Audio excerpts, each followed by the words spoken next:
Hello everyone, this is your host Justin Hayward, and this is another episode of One-Shot, the Dungeons & Dragons one-shot campaign that we'll be doing once a month here on the Resources Gathering channel. For this month's one-shot, we're doing a Gladiator-themed campaign, where each of the party members will be going into a Gladiator Arena and potentially facing whatever they got coming at them. This month's episode is called Battle Royale, so get ready for the hits as we get ready for this first session.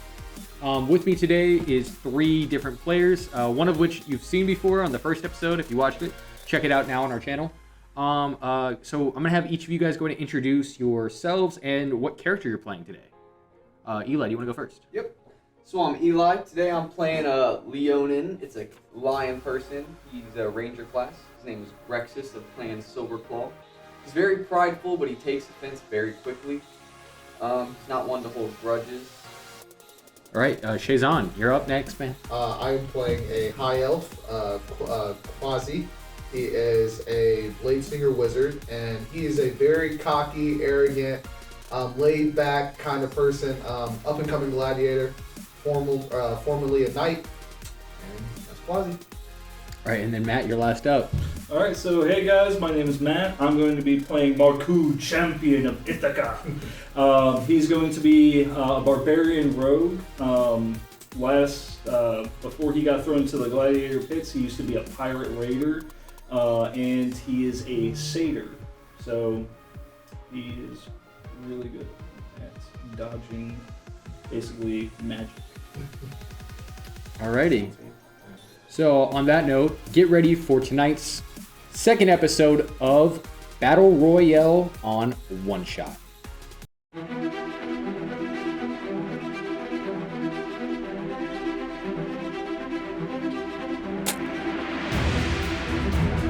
Welcome to New Umbria, the Gladiator Arena found within the heartlands of Ethica.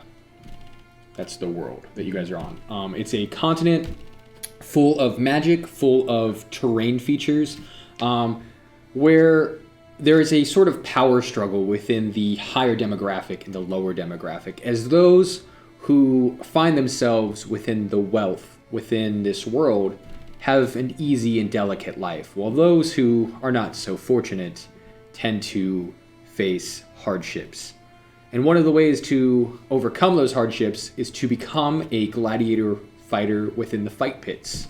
By making your way up through the fight pits, you can eventually receive a red gold coin, which is your admission into New Umbria, the galactic fighting arena that is only for the best of the best. Each of our young party members has received a red coin, fighting their way through the lower rankings of the gladiator arenas, making their way into New Umbria. Each of them traveling from their different ways. We see a carriage moving forward as a single horseback rider inside of a large sort of stable truck, which each of them are kind of sitting in across from each other, looking at either their competition or their nearby allies in the upcoming battles ahead. As we're maneuvering through the terrain, this sort of winding road up the mountainous sort of escapade towards the top, the peak of the mountain where New Umbria physically sits, a 100-foot drop-off to your left. As you guys can see, it's a steep fall into the pits of despair. As you guys sort of make your way, each of you guys getting nervous as you kind of like make your way to this final moment. This is your big day, your payday, as it were, to become one of the world's best of the best. And on that note, I'm going to do a rule that I have here on the show called high or low. Each of my party members are going to tell me high or low. The outcome will be determined by if they still have their red coin in this exact moment or if they've lost it along their travels. It's a 50-50 chance, as it could be. So, Matt, you're first. High or low? Always go high. All right, let's Save see. money. Okay, so I will not tell you the result. You will find out once you get up to the front gate. High or low? Low. Okay. High or low? Hi. Okay. So, each of you guys feels as though in your heart you have claimed this coin as the sort of stable sort of cart stops. And as the doorway opens, a large ogre sort of comes up. He has sort of shackles on his hands, and he's like, "All right, everyone's gonna go ahead and show me that coin now. And if you don't got it, well, we've got something planned for you." And so I need each of you to reach into your pockets to determine if you find the coin. Oh, right here, I think. It's somewhere in there. And Just as you find do, Matt, you are the only one to find their coin. Oh, no. Got it right here. The champion, as he were, grabs his coin and he joins the rest of the line. Both of you guys in your seats notice that both your coins are missing. Oh, did you take it? You guys, Mine too. you're sitting more towards the front. You're sitting towards the back, and he's going down the line. So you're the first person that he's about to stop. I'm going to I'll press the dissertation, a little coin. Because you can make trinkets, so I'll press the dissertation at the coin. Okay, so as you try to make the coin, he opens it, he looks at it, bites down, skids his large ogre teeth against it, and he checks it, and he chucks it back at you. Sure. It like kind of dinks you in the head. It's just like, that's not gonna pass. And he kind of points out, and he says, when you get outside, take a left, and you're gonna be off towards the left. You didn't make it. And one of the guards behind him is like, he's like, okay, I see you, to make sure that you do as he says. Yeah. So you're heading off towards the left. Maybe 2 or 3 people down the line, they each have their coin. We find you with your coin. You manage to find your coin, and you are ushered off to the right. You're in the back. What would you like to do with given this information of him checking coins? Well, I'm not going to take anybody else's, so I guess I just sit there and wait, knowing I don't have my coin. Yeah, so you manage to, at the end of the line, he looks at you, and he kind of looks at you, and he's like, "Oh, I haven't seen much of your kind here. Interesting. Coin, please." I seem to have misplaced it. That's a shame. Points out, he says, head towards the left. And as you stand up, you realize you are much larger than him, height-wise. Like, you're like, towering over him. He's but he is a large sort of ogre, so he's stocky. But you do see the rippling pectorals on this man. He's just beefy. Yes, beefy. And as you guys head off, you notice that there's you two, and then there is a single, young child. He's like a little boy, and he's kind of sitting there. He has his little apprentice wizarding hat, and he's kind of sitting there with his big spectacles and a little knife on his hip, and he's just like, "Oh, you guys lost your coin too? Did you steal it? I'm in the line with you for the people who didn't have their coin." So. Right. Not a great observation. Not my greatest observation, but whatever. As you are ushered in to the actual physical pits, you go through the main doors. 2 large sort of wooden doors crack open. On them is the faces of the previous winners, as they've been carved into the wood, forever being remembered, as the gate is lifted every year. Which is why this was not a mountain when they started, but has slowly risen, as they've literally built it brick by brick, with every passing year, with every passing fight. So ever growing, as it were. You manage to make your way in, and you are put onto, so they split you up into 2 halves, left side and the right side. So it's west side and east side. You are taken to the west side barracks, where you are told that you can relax and rest before your next fight, as you'll be prepared to begin fully ready for this next battle that you're going to undertake. You two are then brought, and they're like, "All right, come with me." And the sort of bridgeway that they have over this sort of like underpass, it's kind of like a moat style bridge that he went through. The gate itself kind of drops down, makes so that they can raise up, and then it kind of raises itself. Below that, there is a huge sort of square in the ground. It's called the pit. And each of you were told by the guards as you guys are passing that you guys are going to the pits. The pits is essentially a place where those who have either lost their coin or were not eligible to partake are given a second chance. The guard in front of me, I want to talk to him and be like, good sir, of course you know me, you know, Quasi, right? Of course I've been... Never heard of you. Never heard of you, okay. Who are you? I'm up and coming gladiator, and they're expected to see me. The crowd will go wild. You can make a little, you know, maybe a little bonus I get once I win. I could, you know. He kind of ponders it over. He's like, all right, if you're as good as you say. He says, go down here in the pits and go ahead and walks him out. And well, you're not getting your bonus, I'll tell you that. he's going to bet on you either way. No. So you guys go down in the pits, and you see all of the guards are kind of routed up as each of them are making bets on who they think are going to win. As you guys are split up into different groups. There's 6 different groups total, and each of you guys has to make it through your round in order for the last 6 members to make it through. Again, there was 3 of you guys who didn't make it, but there was 3 more that made it by the time he made it to the end, so there were 6 total spots available. Yeah. This is what we're going to do what's called the roll-off method. For those at home, it's a roll-off between me and the players. They have to roll 5d20. If they succeed, then they maneuver into the next round. They have to beat a certain hit point, and then they add their modifiers. If they don't meet that requirement by the 5th one, then they will fail. So basically, it gets harder each time. The starting number is you have to get at least a 40. Okay. Your modifier that you're adding is your strength modifier. This is going to be a bare knuckles brawl. Oh no. I'm not the strongest. I'm in danger. Yeah, I think they're, You know what? Since you're a wizard, right? I'm a little bit more dexterous than I am. I will give you dex or Okay, strength. that I'll give you works. dex or Yeah, strength. sweet.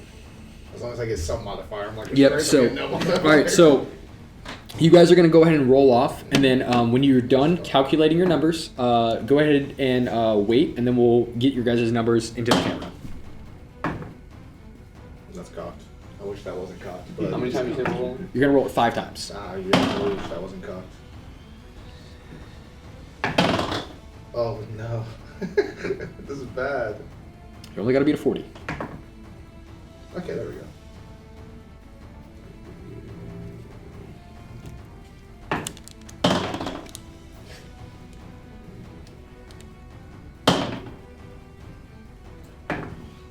I've No. thrown 40. Okay. That's fine. I'll That's get your total number. Remember, you're adding your modifier Look at that. to each roll. Oh. That'd be 25. Actually, yeah, I think I So you're adding 40. 5 to each one of your rolls. Yeah, add that up. It's 7. 25 6. plus.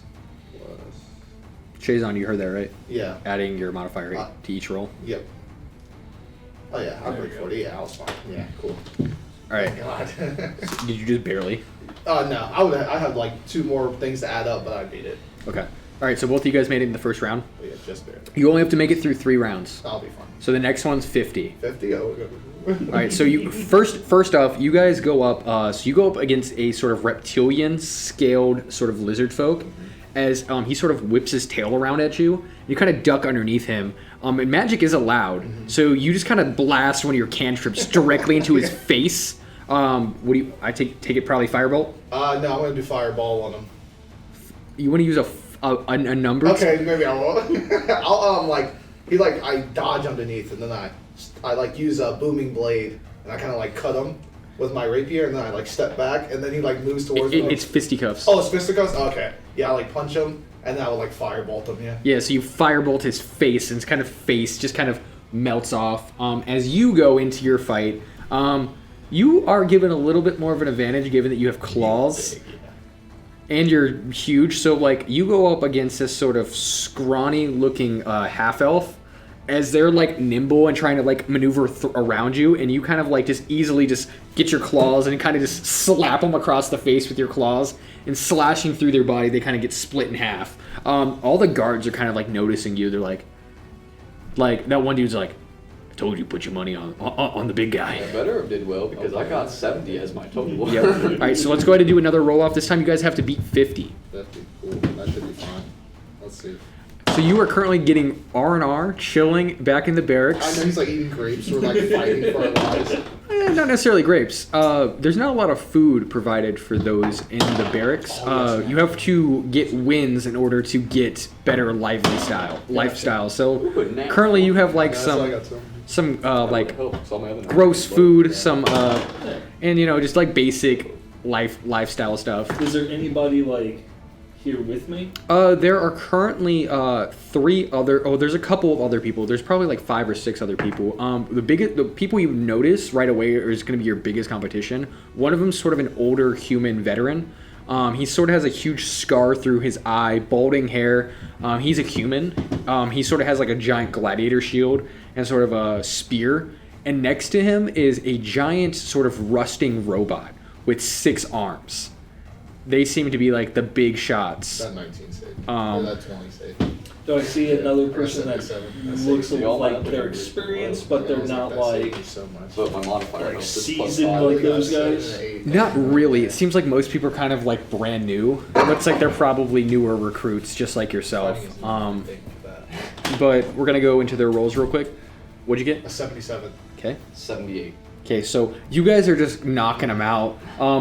Again, you're kind of just like giving them the elbow and then like blasting some prestidigitation, like some like what is it? You make a bunch of like little toys, and you basically like hit them with the toy. You're like beating you're like beating some dude with like a toy, and they're like is that legal? Who cares? And you're literally just one punch man here with your claws, just slashing through people left and right. And we're gonna go into the final round. This time you guys have to get at least a 60. 60. Oh boy. Let's go. How are the cards you can order? Oh no. Did you get a 1? I got a 2. Pretty much. Got 4 more. There we go. That is I hate this. Holy moly. I might not make it this time. Okay, 16. this is not- You get to add 5. No, I know. 5 times. So Which is 25. Yeah, that's. So my modifier is 5. you might not make it in the game, bro. 1, 2, 3, 4, 5. That's 5. I don't think that's gonna do it. You get to add 2 to each. If you fail, you have to go to a True. 4th round. Huh? If you fail, you have to go to the 4th round, or you have to get at least a 60 in the 4th round. I got a 71, so I'm good.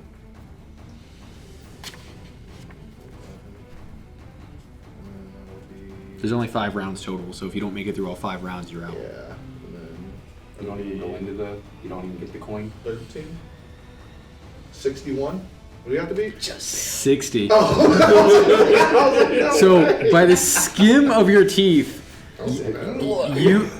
you just kind of firebolts this dude. Literally, you're Crawling in the corner like. this person. You fought a giant bugbear and they had their mouth wide open. You're literally just blasting firebolts into their mouth. As it kind of just fills up with flames and kind of just like they fall over at the last second as they were like pushing past the pain, their eyes bleeding. They were just struggling through just to come get you. They really wanted to win, but somehow you managed to defeat them. Gotcha. As you were considered the top person throughout the entire thing, you got the guards' respect as they kind of look at you and they're kind of fighting over which side you're going to go to. They're kind of like, no, he's coming to the east side. No, he's coming to the west side. And then finally, the guard who had chosen you in the beginning is like, no, I won this bet. He goes to the west side. I look at the guard and I say, "You're next." Ruh-roh, Raggy. Yeah, right? The guard kind of looks at you and he's just like, kind of spits in your direction. And he's like, I'll be waiting. As you guys kind of make your way into the terrain, it's been about an hour or so of fighting. You guys are pretty dog tired. Well, actually, I would say it's been about 3 or 4 hours. So within that time, you could have interacted with any of the other newer people that you would see there. Would you have? So there, some newer. So you would have saw the 2 veterans. You would have saw a couple of newer folk. You would have saw like a Khajiit, sort of like eyeing people from a distance with their hood sort of up. She kind of like playing with the daggers at her side. You would also notice sort of a large sort of orc, kind of just like sleeping in a corner with a kind of, he had like a beer mug on his chest, but it was empty, and it just kind of said new friends, and it's just like basically like enjoying himself. And then there'd be yourself, and then obviously you would see maybe a couple hours later, after kind of maneuvering through the train and kind of just like looking through, you would notice a mess hall, a gym, you notice the barracks area, and then you notice that there's like a cutoff, and it literally says end of the west wing, and then it goes and pushes into the east wing. So they keep you guys separated in order to kind of showcase your powers. As 2 new members are kind of pushed through, you kind of heard one of the guards like talking him up. It was just like, yeah, man, we got some crazy new guys coming in. It was crazy watching them fight. So be good to see how this goes. As both of them sort of get shuffled in, kind of covered in a little bit of their own blood. You did manage to take 5 points of damage in that battle. And kind of more covered in the blood of other people, as fisticuffs seem to be your strong suit with claws. And you guys are both shuffled in, and they're like, all right, get some rest. You're going to need it as you get ready for the next, your first ever battle. The guards kind of inform you. I was going to say, what side did they go to? They're on the west side, same as you. Okay. So you're all pushed into the same side. Oh, okay, cool. As they're like, get ready for your guys' first battle. You guys would know, kind of having experience with how the arena is set up, that it's in teams. So generally speaking, most people have teams of 3 or 4 that they are associated with, and those are your primary members. So they gotta keep you guys clumped together, and if you die together, you die together, which is why there's constantly new members. It looks like the 2 veterans have survived, but it looks like their party member died in the last battle. They were a team for like several years, so seems things are getting tighter. I think I would probably end up talking to these guys as well as the Khajiit. Okay. Oh, coming in with you guys, the little wizard. The little he's like beaten up, his face is all swollen, he's just like, I made it, guys. I feel that, little man. Like this moment, like he's both like messed up. His hands all like distorted. Wow. He like uses like a healing spell on himself, and he just his bones start cracking back in place, as he's just like, Pretty sick. much better. Can I get some of that? Just want to walk up to, like, how old is he? He's like 10 years old. What are you doing here? My mom told me that if I wanted to do whatever I wanted, that I could do it. So here I am, following my dreams. How old are you? I'm about 10 years old. He's a young human boy. You are way too young to be in the Coliseum. How did you get here? Well, you see, I found this red coin on the ground, and I picked it up. That's my card. and then I went up to the guard, and I got in, and then I lost it somewhere between getting on the bus and getting here, so. Okay, sure. This isn't a school field trip? You don't come here? No. How did you survive? That's a good question. That's a great question.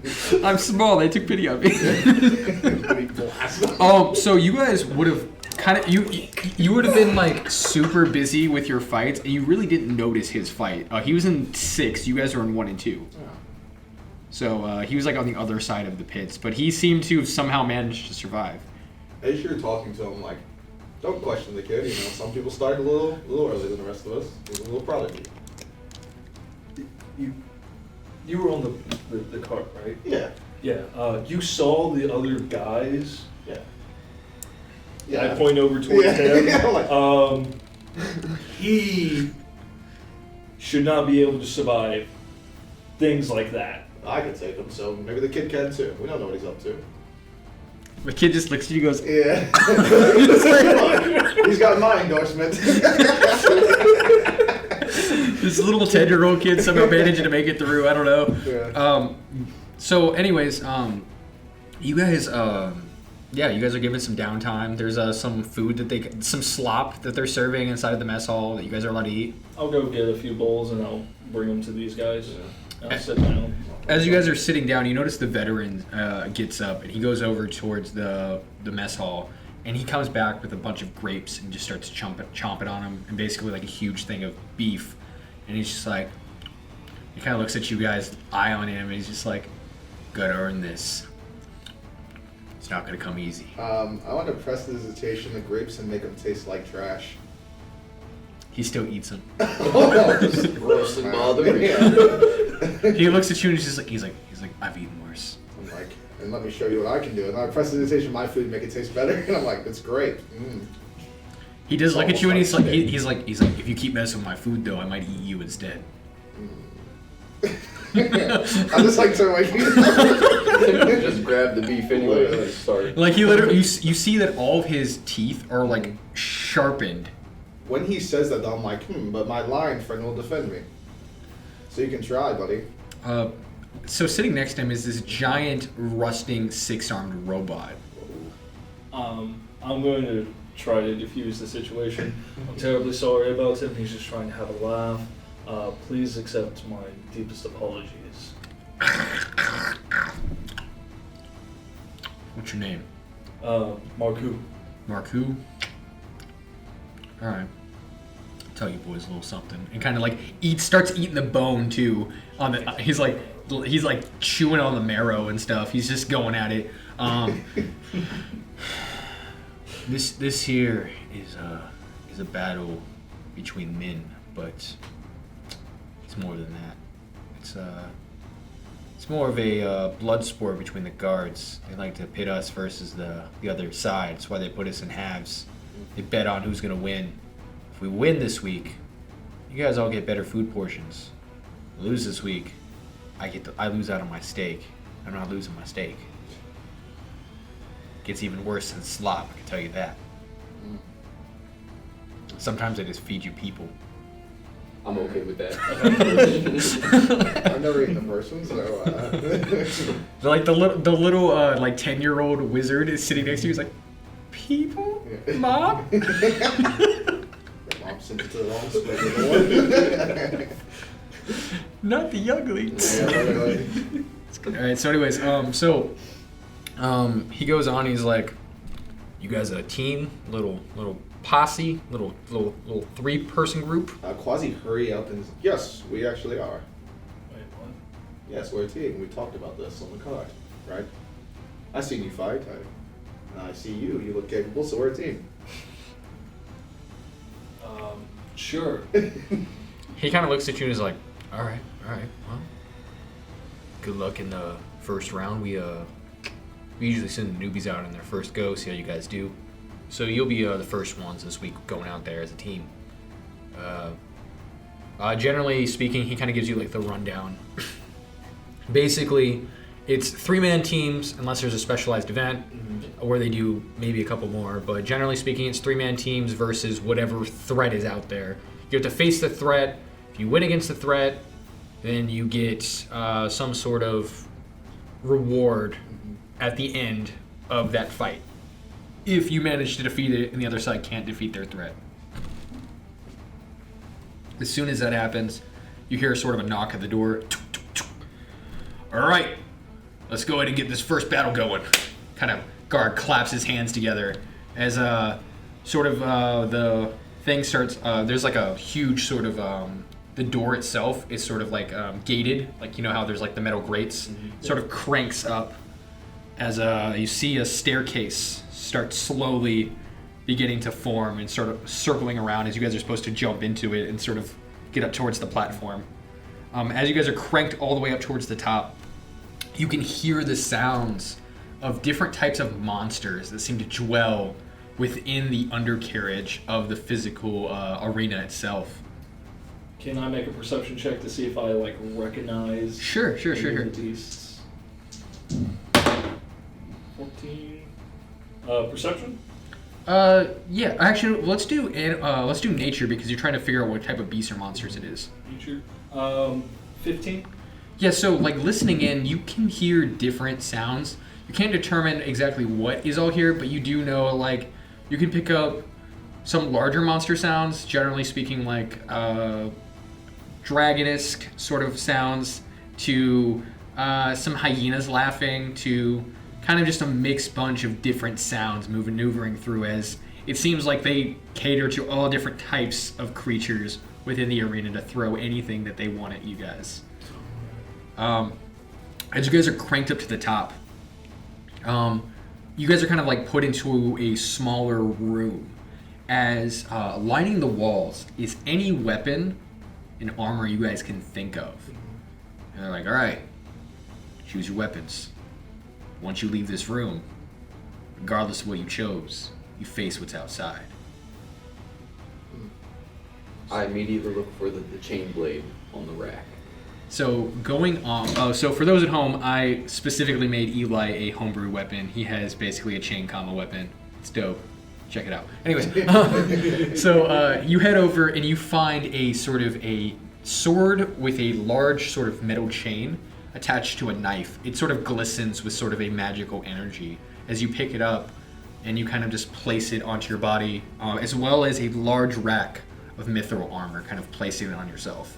And kind of wrapping yourself up. It kind of keeps yourself, it attaches itself onto you. I lick the dried blood off of the weapons from the previous enemies.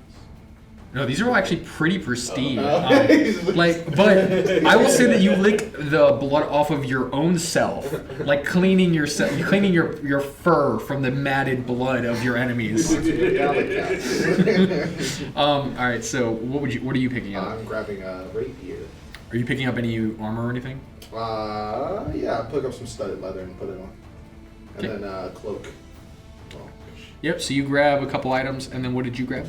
So I'm going to take the shield, and I'm going to take one of the flaming swords. Yeah, so heading up towards the front, there's a huge sort of just flaming sword. You just grab that out, just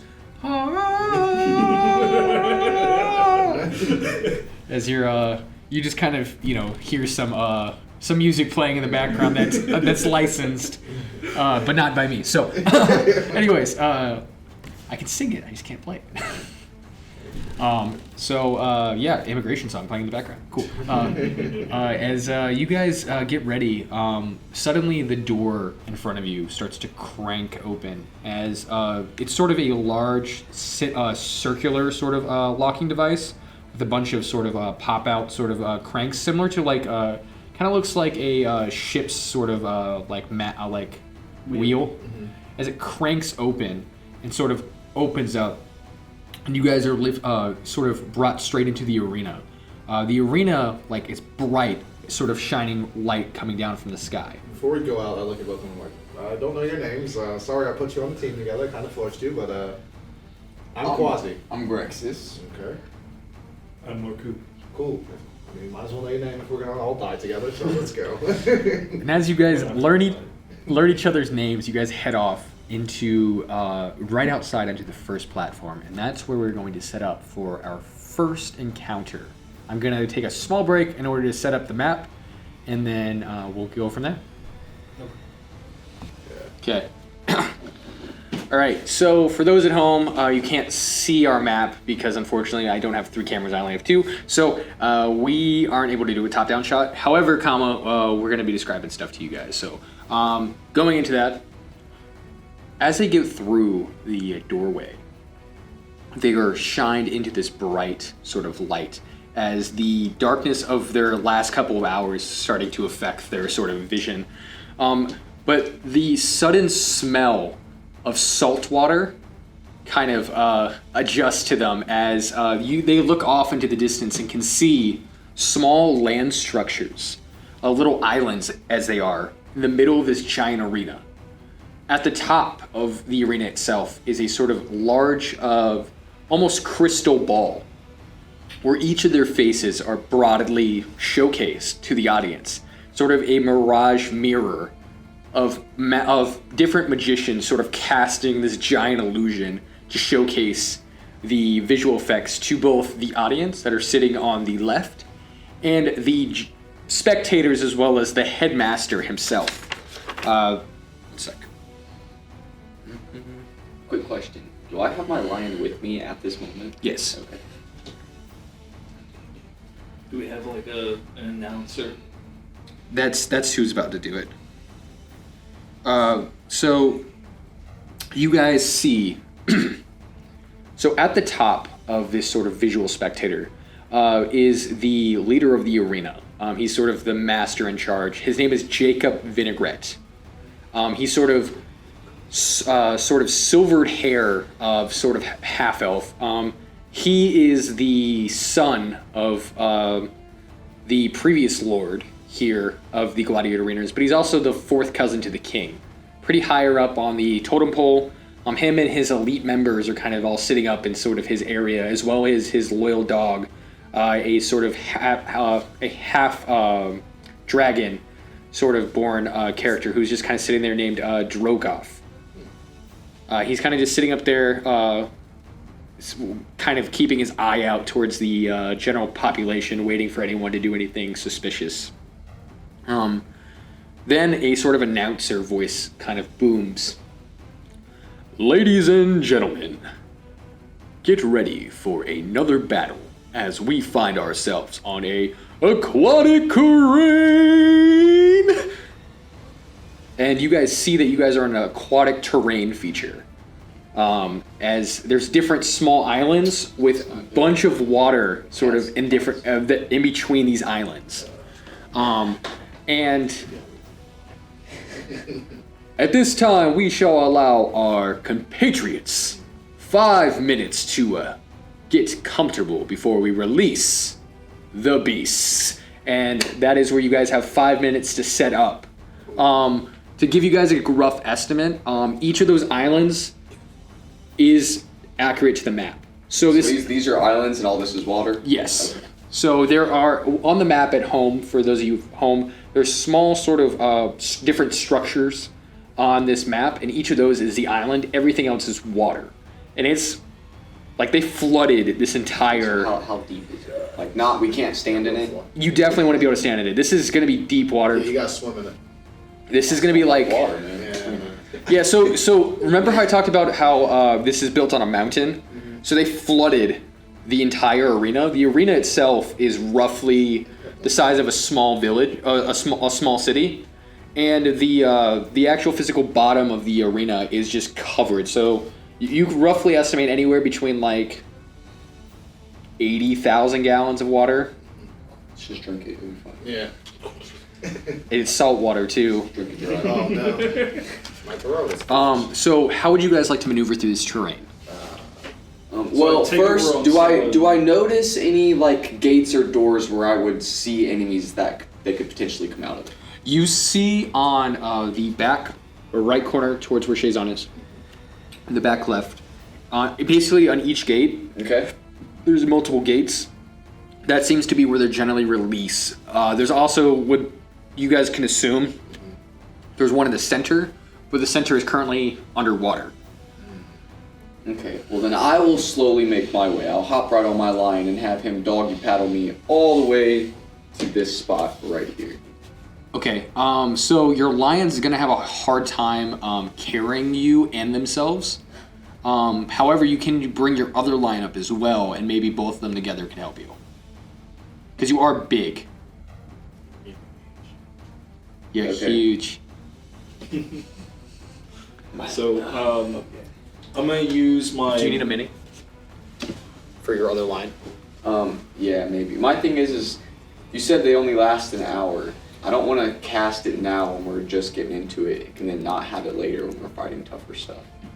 So You can cast it multiple times. Oh, I thought I had to have a long rest after too. No, you can cast. It's a level 2 spell, so you can cast that one multiple times as long as you have spell For slots. sure, yeah, I'm gonna cast it now. So you can use that as your other lion. Cool. Cool. So, heading off that direction, Shaizon, where would you like to go? let me follow the big guy. All right, so you're all heading off in the same direction. Yeah. grab your hand and I pull you up on shore. Yeah, thank you.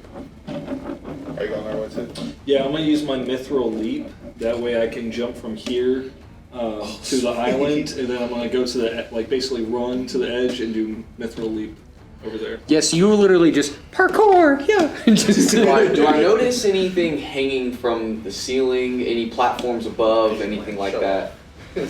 What you can see within this terrain is these are flat, sort of marsh-like structural systems. It seems like, again, the sort of smell of seaweed and sort of vast ocean life, as well as you can smell, you can hear the sound of like small fish maneuvering through the water itself, as if this is like actual ocean water that they brought in manually and like drenched it into this like an aquarium.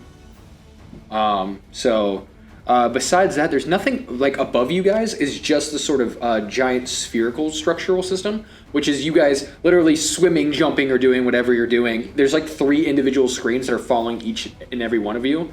As it's like the audience members are like getting ready. You like see people like chanting like go, go, go, go, go. Sorry, they all have like a little kid voice because they're all together. Yes, I'm like getting in the cheer me on. I was gonna say, can I do a performance check and like hype up the crowd? Yeah, you know what? Go ahead. Let's see it. You get advantage if you're gonna try to hype up the crowd. Yeah. Performance. That's gonna be a 17 plus 6. Yes, you long jump in air. You're like, and the audience just goes crazy. They're like, this dude just jumped forever. He's in the air just doing parkour. You're like doing backflips like to the next one. Like it's you're boing like Super Mario jumping over. Yahoo!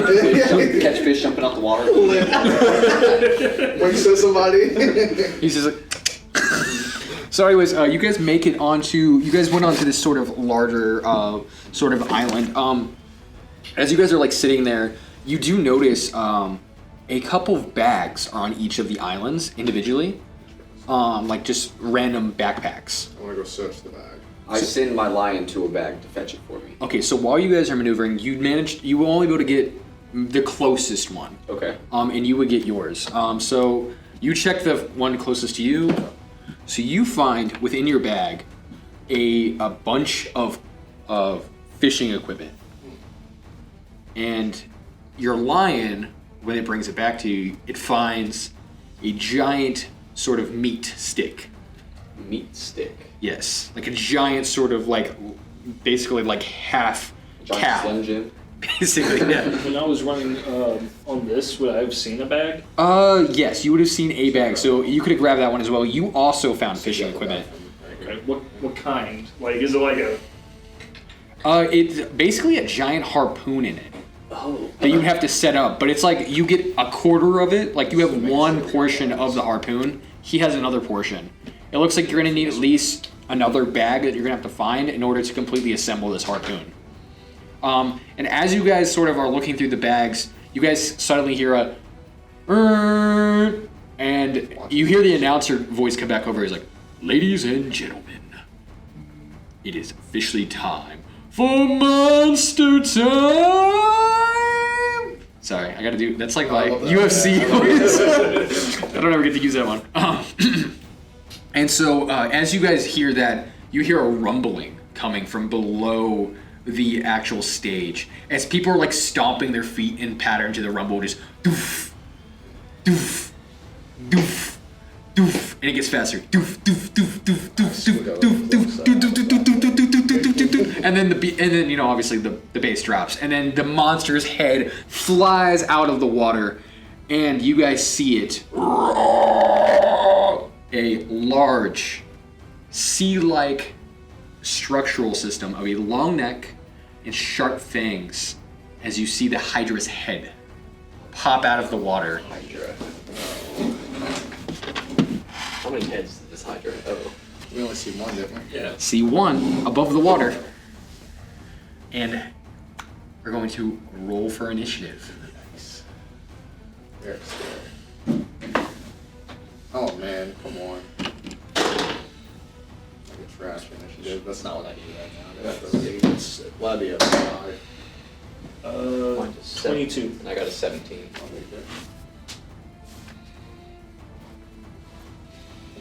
22, 17. 17. 5. I might be dead weight. You're too busy petting my line. Yeah. All distracted. Okay. Might see that.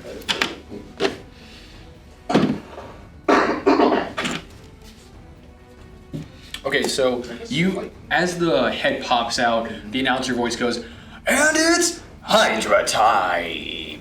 As, another head pops out, and another head pops out, and just... As it, gets ready to attack. Starting off the initiative. It's on you.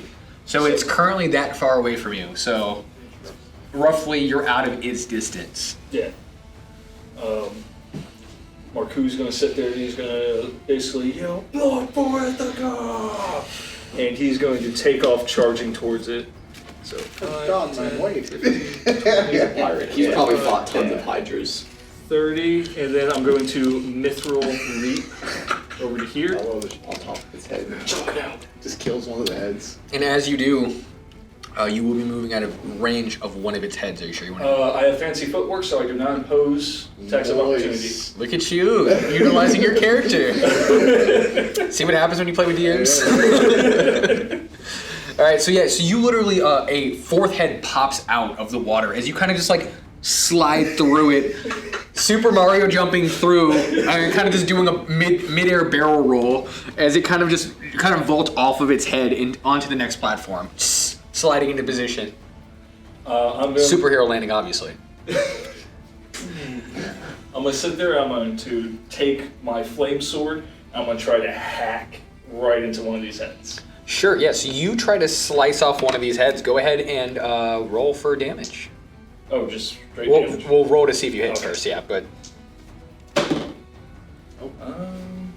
With my short sword, I get a +7, so that'll be 19 to hit. And that's with what weapon? The flaming sword. Flame sword? Okay. Yeah, that's a 19. Go ahead. Okay.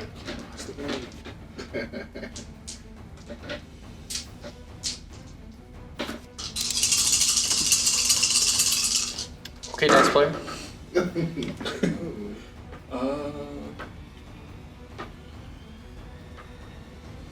that's 10, that's 18, 19, plus 4, or 23 damage. 23 damage. Okay.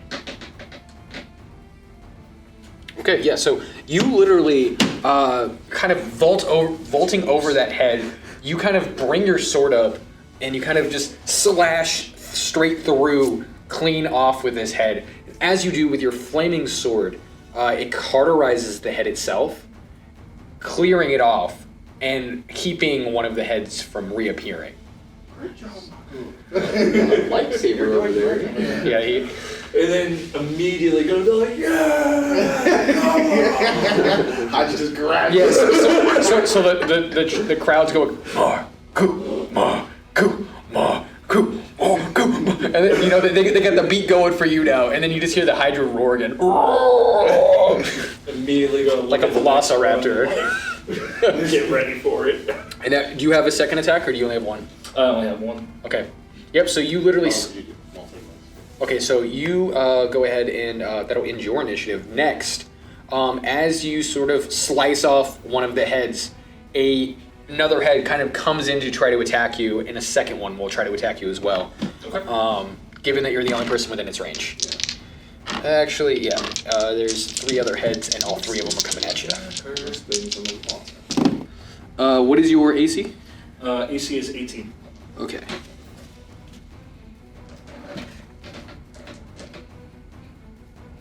Okay, so you are going to you're gonna get hit with 2 of those. Okay. Okay.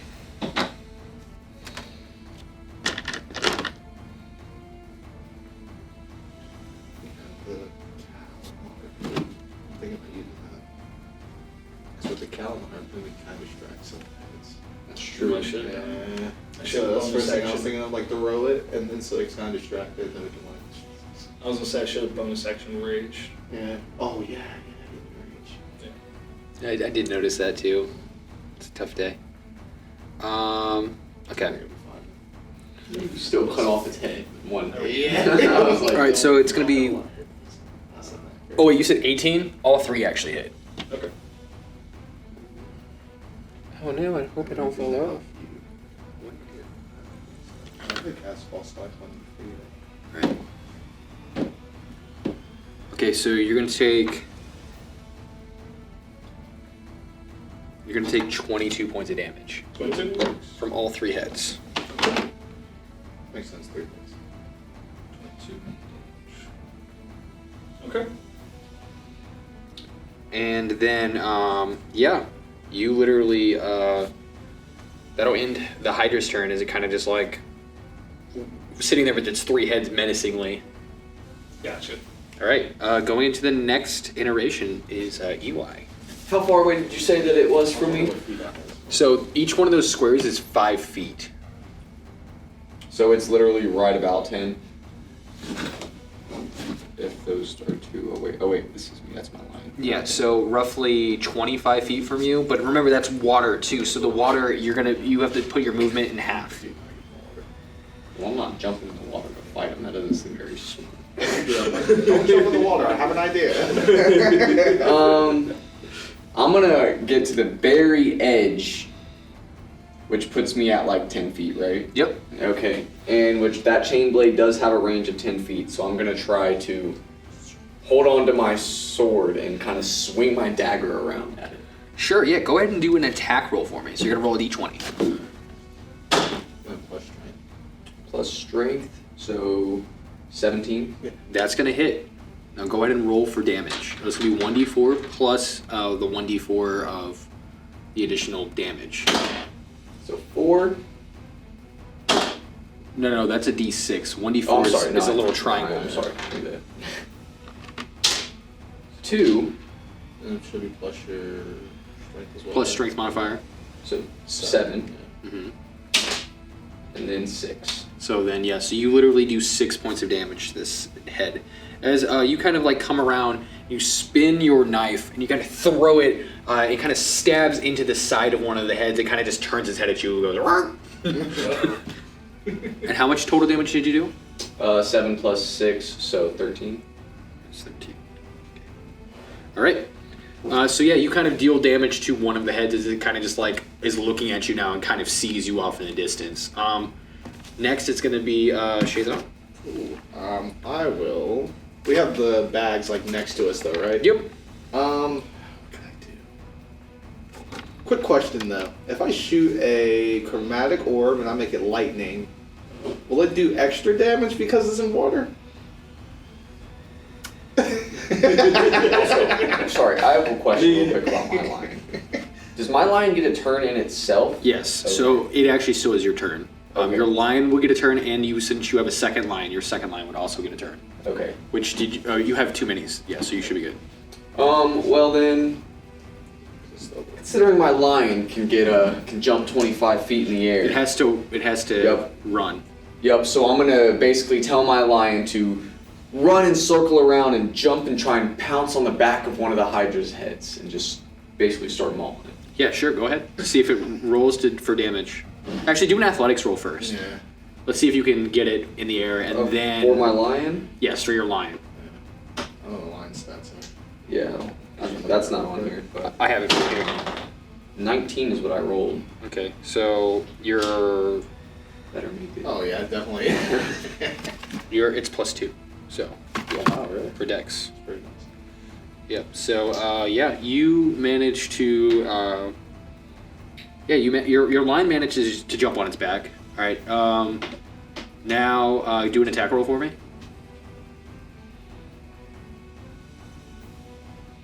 Line gets, It's gonna be the bite, so 1d8. yeah, the line gets a +3 to its attack. Well, you have to roll a d20 to see if you hit first. 10. So 13. It's not gonna hit. So he's gonna try to like he's gonna jump and he's gonna jump in the middle of the air, and you don't get attacked by one of the Hydra heads, but one of the other ones kind of like your kind of your line kind of has to like maneuver through in order to not get smacked by one of the other Hydra heads that's coming at him. Oh, I'm not on its head? I thought I did land on its head. You landed on you were trying to land on its head. In midair, you would have slashed it and then been able to bite it and like get a slash at it. But you it's not like you can like land on these things because if you do, the other two heads will get attacks of opportunity on you. Oh, that's what I was going for. I was trying to get one of the heads to attack the other. Oh no! I mean, yeah, I guess that could work. You know what? Yeah, because I mean, if I rolled a 19, so I figured I landed on its head. We'll say you landed on it. Yes, you're kind of dug in, but you're not going to be able to like do any. You're like barely hanging on. The line's like, the plan was to jump on the back of one of its head to maybe get the other one. Okay, yeah, I see what you're saying. So so you're doing that with your one that only lasts for an hour, right? Correct. Yes. Okay. Not my real one. keep that one safe. Snack time. All right. Is it safe? All right. And then next up we have Quasi. So what about that chromatic? I guess I just have to see, huh? I mean, I'm not gonna tell. Yeah, see how it goes. Well, we have the bags of the food and stuff. Quasi's gonna like.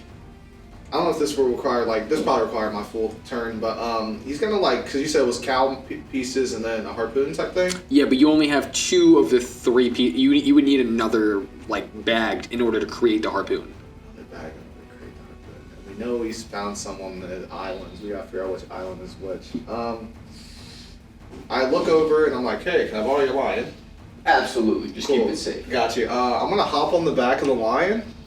And I don't know if I would have to use the lion's movement or my movement, but I want to swim to the other islands and try to get. I keep both bags on me as well. Okay. You have to do an animal handling check. Okay, yeah, because it's not even your pet. even if I give because it listens to me. It listens to you. That doesn't mean that it'll just listen to anyone. Well, yeah, but if I tell it to, I'm still gonna make it do. If he rolls low enough, then it could be bad. But I'm gonna give him advantage because you are allowing it to happen. Where's the animal handling at? There it is. I have nothing to that, so. But you're rolling with advantage. Oh, thank God. Okay, 11. So, I will say that you are able to kind of get dragged by the lion through the water. Okay, yeah. You ever been on one of those things on the back of a boat? Oh, the banana boat. Yeah, you're kind of like that on the back, just the bag. And I guess me and the lion will go towards. Remember, you're at half movement for swimming. Yeah. How far can the lion move? Is it it might have how far? Yeah. I'll look it up real quick. It has 50 feet of movement. Oh, 50 feet? So I only got 25? So 5, 10, 15, 20, 25? I don't want to get near the Hydra, so I'll go this way, yeah. 5, 10, 15, 20, 25. And me and the lion will just go right there. Okay. I guess I could do something else though, huh? That's your movement. You kind of convinced something's also that was your bonus action, so yeah, you can use an action. Could chromatic orb the thing. Thing is if you do it while you're in the water, you could potentially also get shocked. No, I think I'm good. I think that's I'll hold my action to see if the thing's gonna come. What are you trying to hold your action? To use my sword, my rapier. All right, back up to the top. All right. So, getting basically Marku triple teamed, Marku slowly goes into a very much more serious stance. He's not sitting there raging, but you see him hunch down, get behind his shield and everything like that, and you see basically a large, almost spear-like tail come in behind of him. And then, so I'm going to basically use a bonus action to rage. Yeah, so you go into full-on 300 style, ready pose. Yeah, you're in the zone. And, you have some good music in the background going. It's probably Let the Bodies Hit the Floor. And he is going to basically try to take the head off another one of the Hydras. Sure, yeah, go ahead. See if you can get it. I do it. Solo this time. So,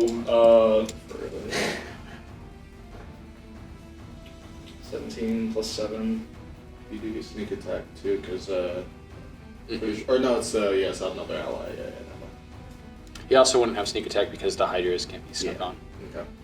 I get sneak attack as long as I'm soloing. Oh, really? Swashbuckling rope. Oh, that's right. Yes. Swashbuckler's so good.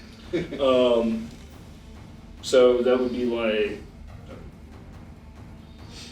No worries, man. I haven't played I haven't seen a swashbuckler played in a When long you say time. they're pretty soloing, what dirty. do you mean? Because like, aren't we not soloing right now? Aren't we fighting as a party? What do you? I don't No. So basically, as long as I'm attacking one of the heads that doesn't have another ally attacking it, Yeah, he gets. Oh, okay. Yeah, so I'm soloing, like 1v1 fight Oh, Nico. okay. I see what you're saying. So, because technically one of your lion. Well, yeah, I guess it depends on which head because there's a bunch of heads right now. Yeah. Well, I'm going for one, because there's Okay. multiple, I will always go for the one that's Yeah, alone. not. Well, yeah.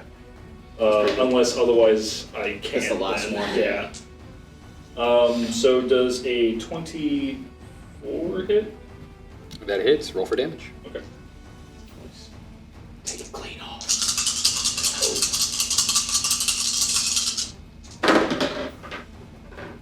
Ooh, Yeah, that's not as high. That's pretty good though. So that's 11, 16, 17, plus 4, so 17, 21 points. Yep. So you managed to slash into his head and burn it pretty good, but it's still managing to hang on just barely though. Like it's like wiggle wobbling. You kind of like seared it shut with that hit. Can I do like some flavor? Sure. Okay. So basically, with like all those heads coming at me, the one that missed me, I want to like basically grab it, kind of like rodeo it, and just be like stabbing it in the eye. Yeah. So you literally, like the two heads sort of wrap around you, and you and they both bite on both sides of you, and while you're in that middle, you're just sort of like stab down in the eye of the one that missed you, and you're just like, oh, bitch. Pull out your blade as the other two heads are getting ready to come in, as they're getting ready for their next attack, one of which has a lion on it, which it is going to try to shake this lion off. Okay, yeah. Your armor class, your lion, is not going to hold up. It's going to get yeeted. Let's see. Okay, so it's roughly 10 feet into water, so it's only going to be 1d6 flying off. That's not bad. So it's going to take 5 points of fall damage as it flies off of... It kind of like flings your lion off. And it does land on the platform next to you. Oh, this one? Yep. That's nice. Because it was attacking him, and then... So that one got yeeted off. But it did take up one of its attacks. As the other head, and I have the other head that has to attack you. So the one you just attacked kind of shrieks out in pain and misses you, is kind of distracted by that, and the last head kind of comes in to attack you, and it is going to hit. I would like to use my reaction to use my tail to increase my AC. Sure. You attack. Is it Just increase AC. Basically bumps it up by 1 to 19.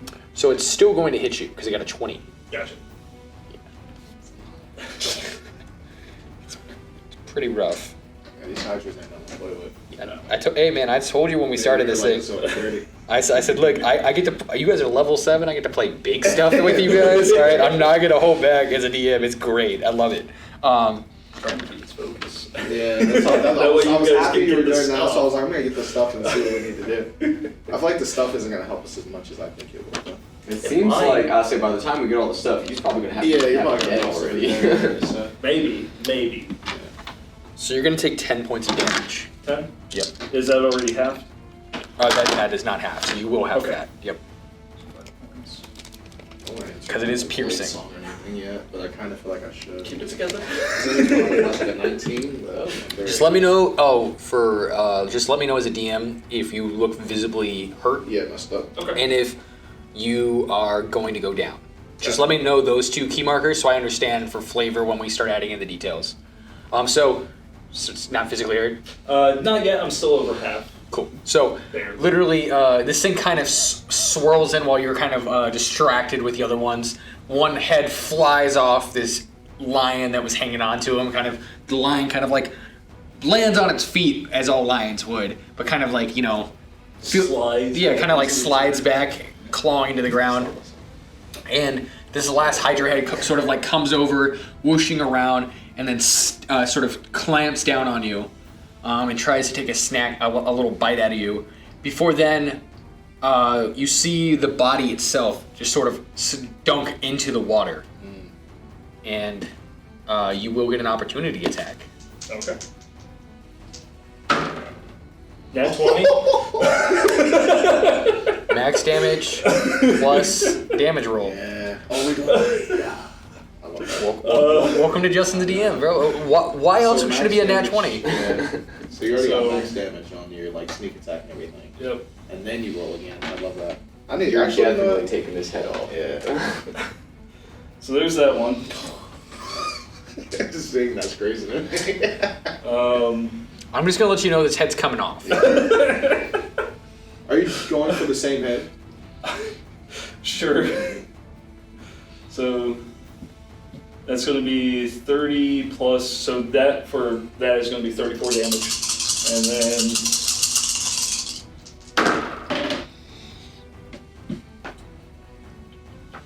it's 9, 13, 14, 15, 16, 20. So that will be 50. Yeah. Yes, you see this thing shriek in pain, and as it does, 4 other heads emerge from the water, just shriek out in pain before it like dunks under the water. All the heads are under the water? All the heads are under the water. I like that. I'm in the water.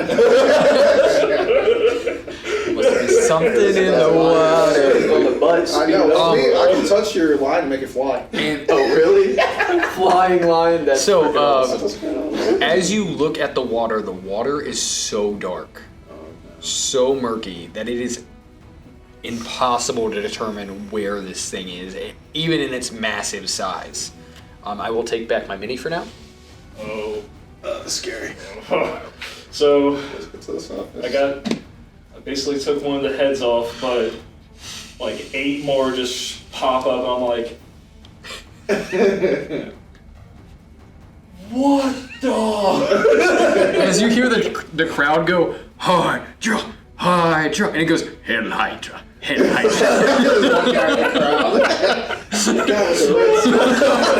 This guy has a red skull mask. He's just Hell Hydra. No, actually, no. He's dressed like Captain America for whatever reason, and he kind of just looks you over as if you were in an elevator. Sorry. Anyways, so everyone's shouting Hydra as the Hydra goes under the water and dissipates, and the announcer voice kind of comes back over. He's like, "Here we go, another Hydra battle. Get ready for the Hydra time!" As it is waiting for several seconds without any motion, going into the next turn, which is your turn. We don't see any enemies at this point. Mark who? Oh no, sorry, Oh, Grexis. Remember, you guys have like such hard names. Grexis. I'm way better when it's not just one shots. All right, so Grexis, it's your turn.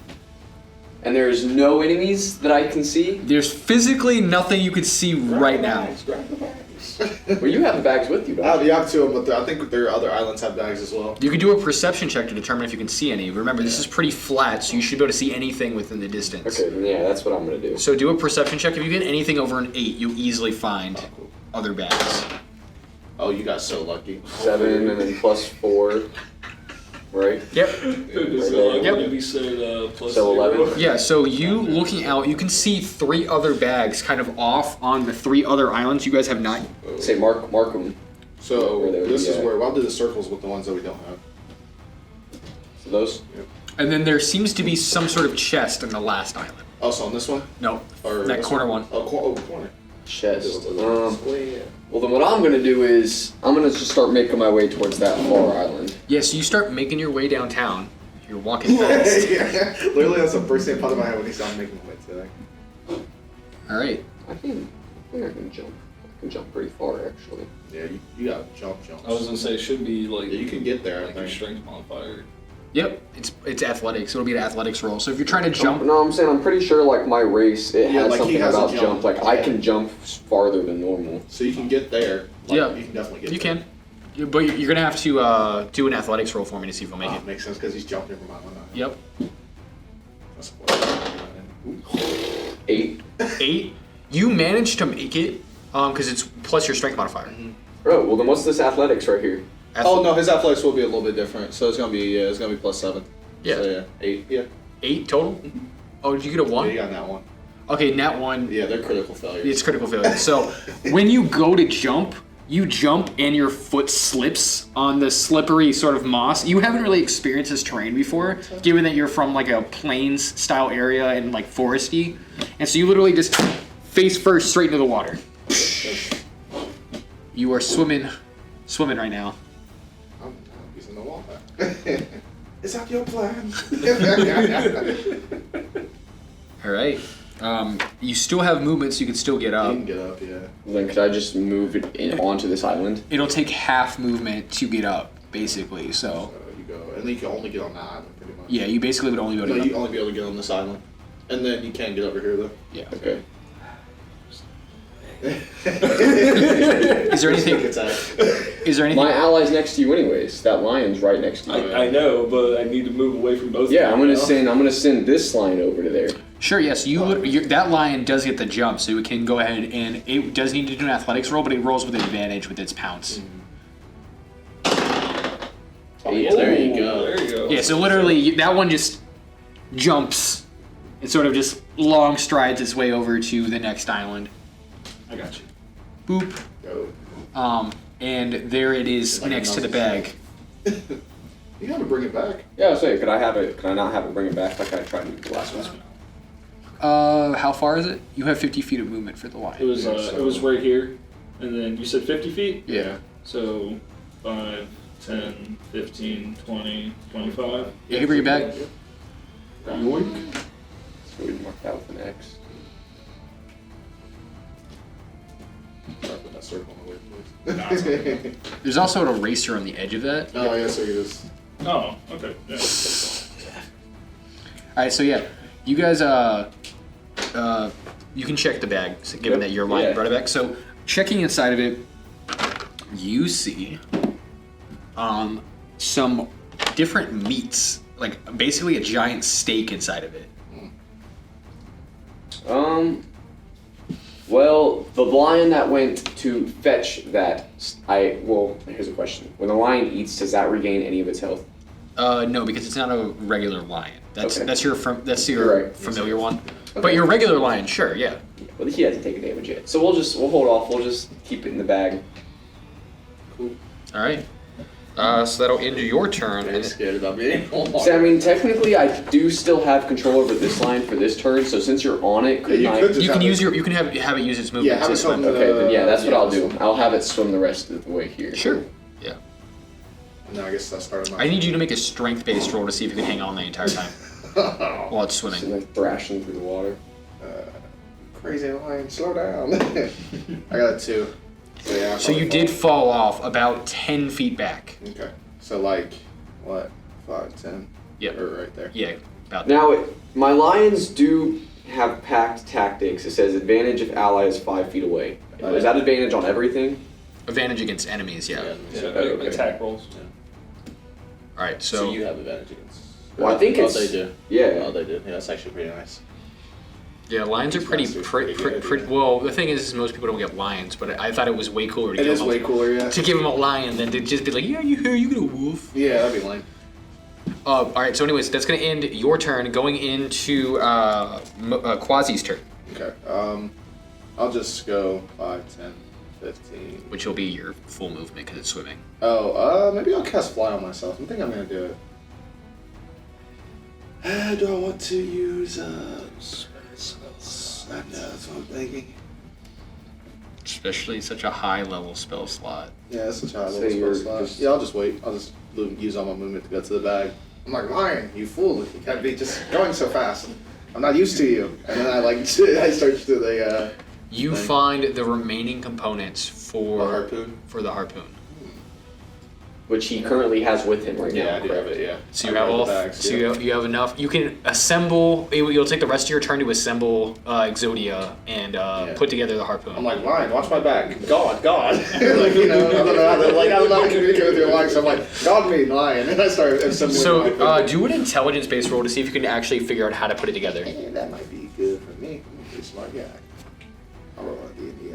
Yay! 19. Yeah, so you like look at it and you're like, it's kind of like instant instructions. You're like, okay, put the piece here, slide in here, and you're kind of just like assembling this thing pretty quickly. Well, as I'm like doing that, I look at the line. I'm like, I actually was a fisherman in my past life. And now you have what's called a harpoon gun. It deals 1d20 worth of damage on a hit.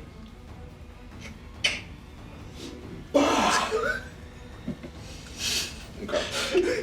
Hey, it's as good as it can be, or as terrible as it can be. Is this going to be like if I used a crossbow or something? It's my dex. No, you add your intelligence. Ooh, yes sir, that's fine. Because you have to know how to utilize the. It's like a very intricate set of steps in order to like maneuver this. So you have to like crank the handle 3 times, pull it back. Shoot the blast, pull it back again, crank it like 3 more times. It's like pretty intricate. Like normal people wouldn't be able to figure this out, but given your vast intelligence, you're like, yeah, I got this. Distance weapon, 1d20 worth of damage. Yeah, that's nice. How far can it shoot? It can shoot. So it does have a minimum range of at least. It has to be at least 20 feet away, and then it has a max range of 120 feet. So it can pretty much clear this. It could shoot across the board. Yeah. That's nice. We could also miss. Yeah. And you only have. That's very true. It also only has one. Like harpoon thingy, yeah. And there's no there's a string, but it's like it's attached to this thing. So if you shoot this thing and it pulls. Yeah, I'm going with it. So remember. Yeah. That's very interesting. Okay, yeah, that's all I'll do with my turn. All right. It's not letting me use any bonus action. All right, so going back up to the top. So this thing's going. Yep. So Marku, what are you gonna do? Rub yourself in the meat. No, I'm gonna sit there. So you might as well go check out that last Well, bag. that's exactly what I was about to do. I'm gonna go ahead. I'm gonna jump across here, Boing. and so that's. Does he trip? He has a weird feat that gives him the advantage. Oh yeah, he does have those like ooze. That's the only reason why he isn't making as many You gotta rolls. put on a show. You gotta like full on sprint, throw your shield under you, and skid across the water. So yeah, you straight up just like surfboard across the side, just like at this point, like I'm just gonna. I'm just cool. Crowd's giving you cool points as you slide into the next spot, and you manage to make it to the last bag. What do I? Inside the last bag, you find a giant fish. Oh, so we have meat, fish, and harpoon.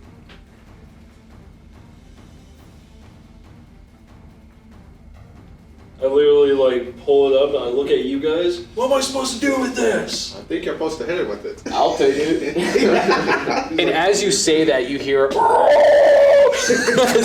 as the sound of this Hydra seems to appear over here. I literally look over towards it. Don't you run from me! I drop the fish and I turn to start making my way towards it. There's some base, you like throw it in the air, and then grab it, and then you just look up and then slice its neck. Yeah. How intelligent am Yeah, that's very important. Yeah. Because if you're like at a 10, I guess you would. I got a +1, Oh, yeah. yeah, you're fine. Yeah, I I'll feel like take you would the know. Yeah, fish. you would know to take the fish. Yeah. Yeah. All right, so you grab the fish and put it on your bag, and you kind of just. How much more movement do you have? I think you're pretty much tapped out, right?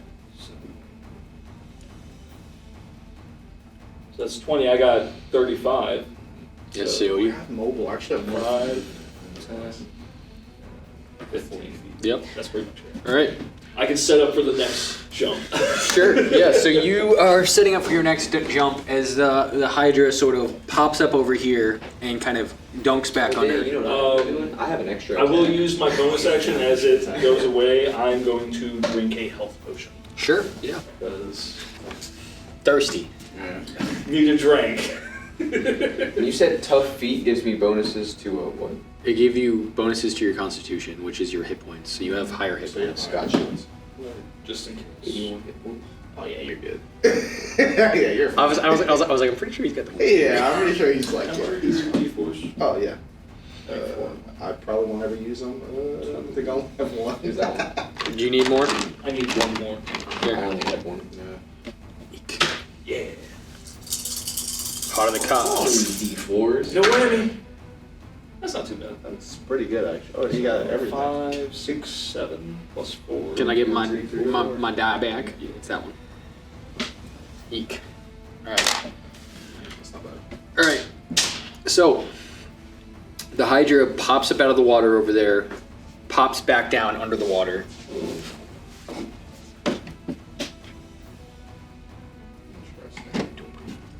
I know, it's like y'all. Playing like whack-a-mole. I'm like, chasing it down, like, goes guys, back follow up. me. Don't worry about not getting eaten by the Hydra. And then it pops back up again over here. Okay. Oh, it's getting close. And this time you see This thing is seven fast. heads. Heads back. It has Getting seven. more heads. It has 7 heads. Marcus stops going where he was, and he slowly turns. You do see one of the heads is completely seared off. Okay. So there looks like one of them was seared off, but it looks like there was probably roughly 8 when it started, and now there's 7. So, yep. Now that's where it's at. That's interesting. So whose turn is that? All right. So after that, it goes to you. Oh no, I'm just kidding. It goes to Yep. it goes to Me? Grex's. Okay. I hear it screeching behind me. I whip around and I immediately start heading towards here. So I will try to jump again. You want me to roll for athletics? I'll say, given that you've already moved through the space enough, I'll say you just get it. Gotcha. So I jump. I tell my line to follow. That'll just be his movement as well.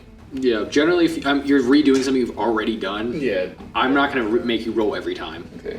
Does the jump count as your movement speed? Yes. Yeah. Oh, dang. So 5, 10, 15, 20, 25, 30, I believe is what I have. 35, so I can go right there. And then my lion, I believe, was 35 as well. It's 50. Oh, it is 50. Yeah, lions have. Well, then he'll just come right up here with me, We got standing side by side. I'm jumping on that again. Just destroys that head. And that, can I still attack? I think you. 10. Aren't you 10? Yeah, you're 10. Because 5, 10. Yeah. Yeah. Then that's what I will do. Well, you got 10 feet. I will go ahead and use the sword part this time. Well, I guess I have an extra attack, so I can do 2. Yep. So yeah, let's try to throw my dagger hook into it. Maybe try and pull it a little closer and Ooh. thrust my blade into All it. right, so that's going to take 3 different rolls: an attack action, on success, a strength roll, on success, another attack action. Cool, let's do it. So attack. Oh, well, that's already. Yeah. You do get a second attack, so you get another chance. Alright, help me out here, because when I roll an attack, what are these attack bonuses here that I have not even been looking at? So it's whatever you're attacking with, whatever plus weapon. 7 to your attacks. Yeah. Yeah. But then what about my strength? Strength is Because I've been just- using my strength modifier. No, last it's time. gonna be your. I already put all your stuff on Yeah, there, so it's it's like it's strength plus plus 7 to things. whatever your attack roll Yeah. is. Okay. So then, That'd be That'd be 10. 10. 10. No, it's not gonna hit. So you can try again with your second attack. 14. Okay, I'm gonna, because you're so close, high or low. Let's go high. Okay, you do manage to just barely hit Yeah, it. get it. All right, so you do manage to get an attack. Go ahead and roll for damage. The D4 something. D6 D6. for the chain. Yeah, for the sword part. A 1. So you managed to do 1 point of damage on No, it, it'd be 1 plus his damage, so plus. plus strength. Oh, plus strength, so 6. It'd be, yeah, plus 4 on your short sword. You're using the short sword, right? Yeah. Oh yeah. Yeah, so it'd be The plus 4. short sword. Yeah, it's a D6 plus 4. I'm not using that short sword. Oh, you aren't? What are you using? No, it's the chain blade. But Oh, there's yeah, two so- different. So D6 for the sword part, and then the D4 plus the D. It's plus 4, Oh, plus 4? Okay. so it's 5 total So damage. 5. That's pretty nice. All right, so you manage to throw your sword. You sort of like swing your chain around, and you kind of throw your sword at one of the heads, and kind of stabs into one of the heads that's already damaged, and it kind of slices open the head. And the head kind of lops off, and you kind of see it starting to fester and pus. Get rid of it. Burn it. Yeah. As it sort of pops out 2 heads from that sort of cluster. Destroy them all. And we're back. We need some sort of fire. All right. Then for my lion's attack, I'm gonna go ahead and try and have him run around and pounce up on him and just see if he could latch onto a head again. Sure, yeah. Go ahead and do if you're going to do the latching thing again. No, I meant, no, sorry, not latch. Just jump up and try to strike it. Do damage. Yeah, so then just do an attack roll. 16. That's going to hit. Okay. And then they do bite, so 1d8 plus 3. So 6. 6 points of damage? Yeah, so literally... And now they do have advantage because I'm next to it. So what is that? What is the... It would mean if you... so you roll the dice for 2 attack. If you potentially fail, I can re-roll? You would re-roll. Okay. Yeah. So you're going to roll and you take the higher of the 2. Okay. Well, I already Always did. roll again. You roll again because you could have You crit. could get a nat 20. Yeah, you never know. Just roll again. No, but... Yeah, so that's how that's gonna work. So with advantage means that you roll 2 dice, take the higher of the 2. Okay. A disadvantage means you roll 2 dice, take the lower of the 2. I need to remember to do that when he's with you also. Yes. All right, that's gonna end your turn, and then it's gonna go back to Quasi. We got the harpoon. Does that mean my lion's in the water now? Because he jumped up and bit him, so he would be. He would fall into the water. Unless he jumped all the way across, jumped and bit him and landed here. That's a pretty far gap, Yeah. and he's moved a lot, so I'm gonna say that Okay. that wouldn't be what happened. Lands in the water. It's fine. It's not the real one. And when it dies, can I just straight up resummon it and it has full health Yeah, you again? just gotta use a spell slot. Yeah. Quasi will turn this way. He'll shoot. Do I want to shoot a chromatic forward at him? Yeah, I'm gonna say, I'm very sorry, that's a fake line, right? You're gonna yes? Okay. And I ready like a chromatic orb with like lightning in it. I'm gonna shoot it at the guy. Okay. How much do you love that fake lion?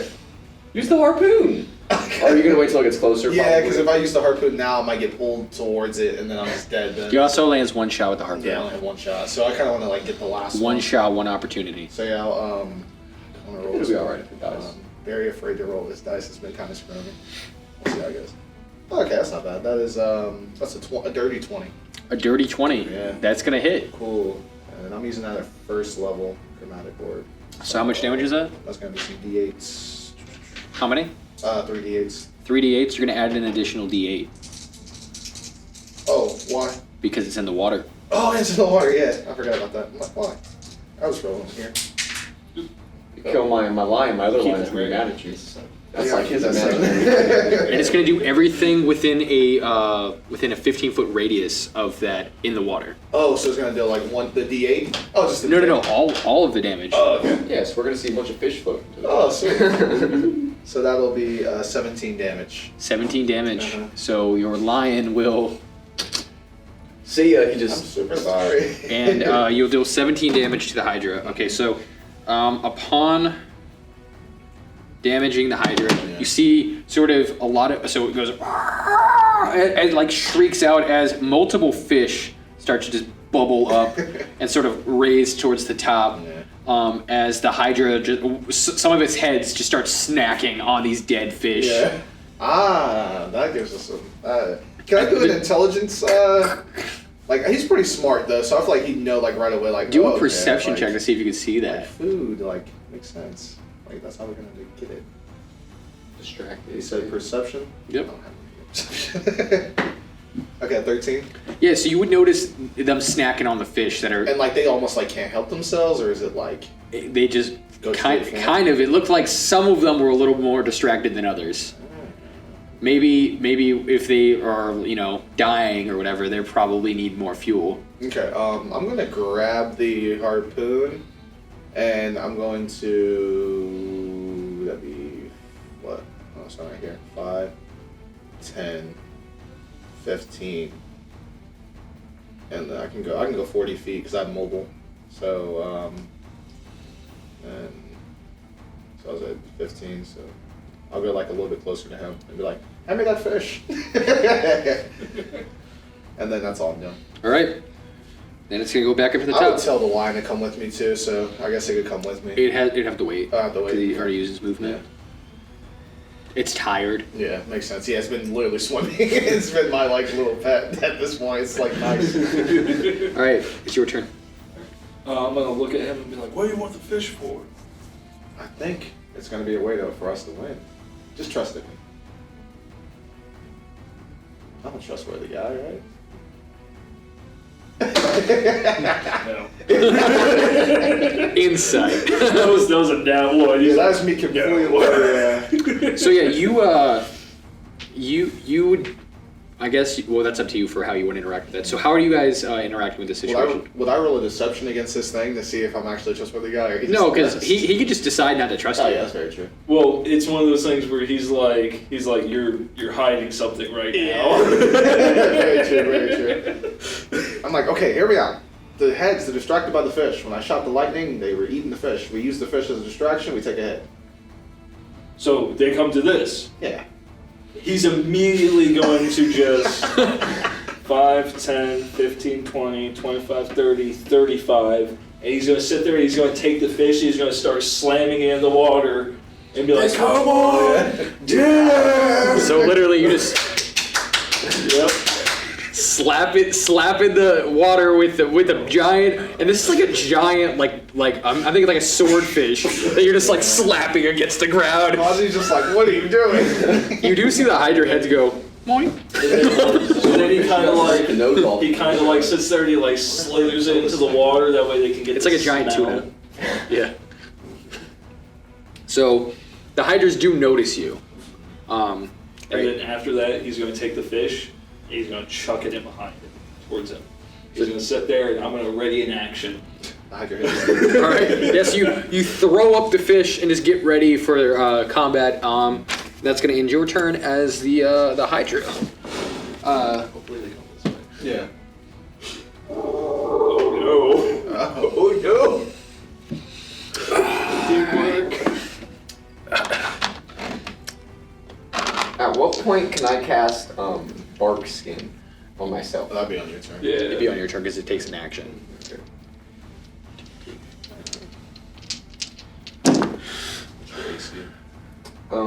16. That's not bad.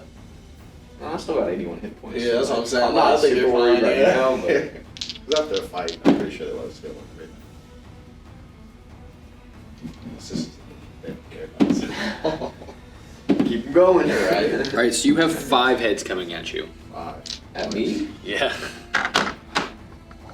It's just you over there. Yeah. All right. So that's I'm sorry. It's fine. You're the biggest. Yeah, yep. Sorry for killing your body. Right. They ate those fish quick. Well, no, 2 of them are still snacking on fish. Oh, okay. Oh, okay. Oh, yeah, because there are a lot of heads. Oh, that's now. right. Remember they came back. 2 of them came back, yeah. There was more under So the now water there's when you 10 got. heads? Yeah. Originally, when you guys attacked, there was more. There was just under the water. Yeah. Jesus. It's a lot of heads. Yeah. 35 points of damage. Ooh. 35 points of damage. Holy cow. Yeah. It's a lot. These guys ain't nothing to play with. So literally, multiple heads just start coming in at you, just taking small chunks of your skin and armor as it kind of just chunks away at your body. And you kind of just see you're kind of just protecting yourself, trying to evade these barrage of just large attacks coming at you. And that's going to end the Hydra's turn. I gotta run, because if I don't, I'm gonna die. They do get opportunity attacks Yeah. if you We can run. distract it and bring it over to us on our turn. That's what I'm. Well, it was already distracted is the thing, because he already Yeah, 'cause distracted the and he other still ones- came. So distracting it obviously is not doing anything. Yeah. So That's that. that's unfortunate. Yeah, I could die right now. So if I run, it's gonna attack me, and if I stay there, it's gonna attack me. We can get over there to you. Leave him alone. I guess I attack it then. Or You should have healing potions. You can use your bonus action to use a healing potion as well, and ride it out. It's it for Do bark skin, increase your AC, and then you can use a healing potion. Oh yeah. Yep, that's what I would do. For those at home, Eli is our newest player, so I'm helping him through this is going to be something that I'm going to do just to ensure his safety. Yeah, so what Matt suggested is definitely a viable option because if you move, they all get an opportunity attacks, but if you stay, if they move away from you, you get an opportunity attack. How much does that raise your AC? It goes up to 18. Oh.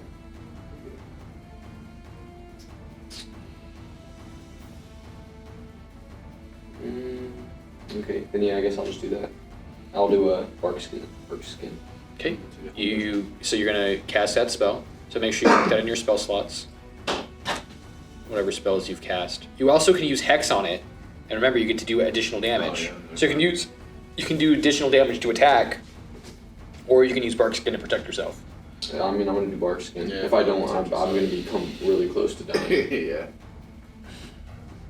So yeah, cast bark skin, which that says AC 16. So actually, it's not gonna change anything, right? Because I'm already 16. Oh yeah, it's just I'm sorry, yeah. Okay, so then bark skin is Yeah, completely. So you can use Hex.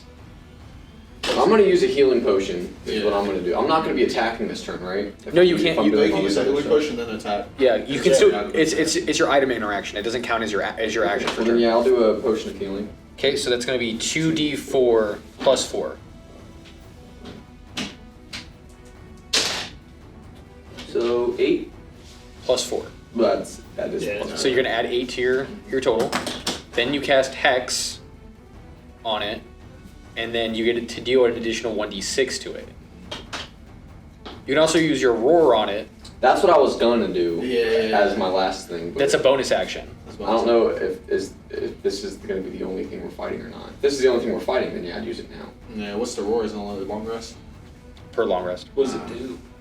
Makes everybody do a save. They get frightened. They have to make a saving Okay. throw to Wow. become frightened. I feel a long rest going on. Maybe not. Okay, so yeah, I cast Hex, and then I'm gonna go ahead and attack with my blade. Yep. Or no, I'm sorry, with my little swing my thing around. The dagger part's gonna be is what I'm attacking. Sure, go for it. So 16 plus my 7. Yep. So that's going to hit. Okay. So that's your first hit. Now roll for your second hit because you have a second one. Both of these are going to deal an additional 6 points of damage too. So 14.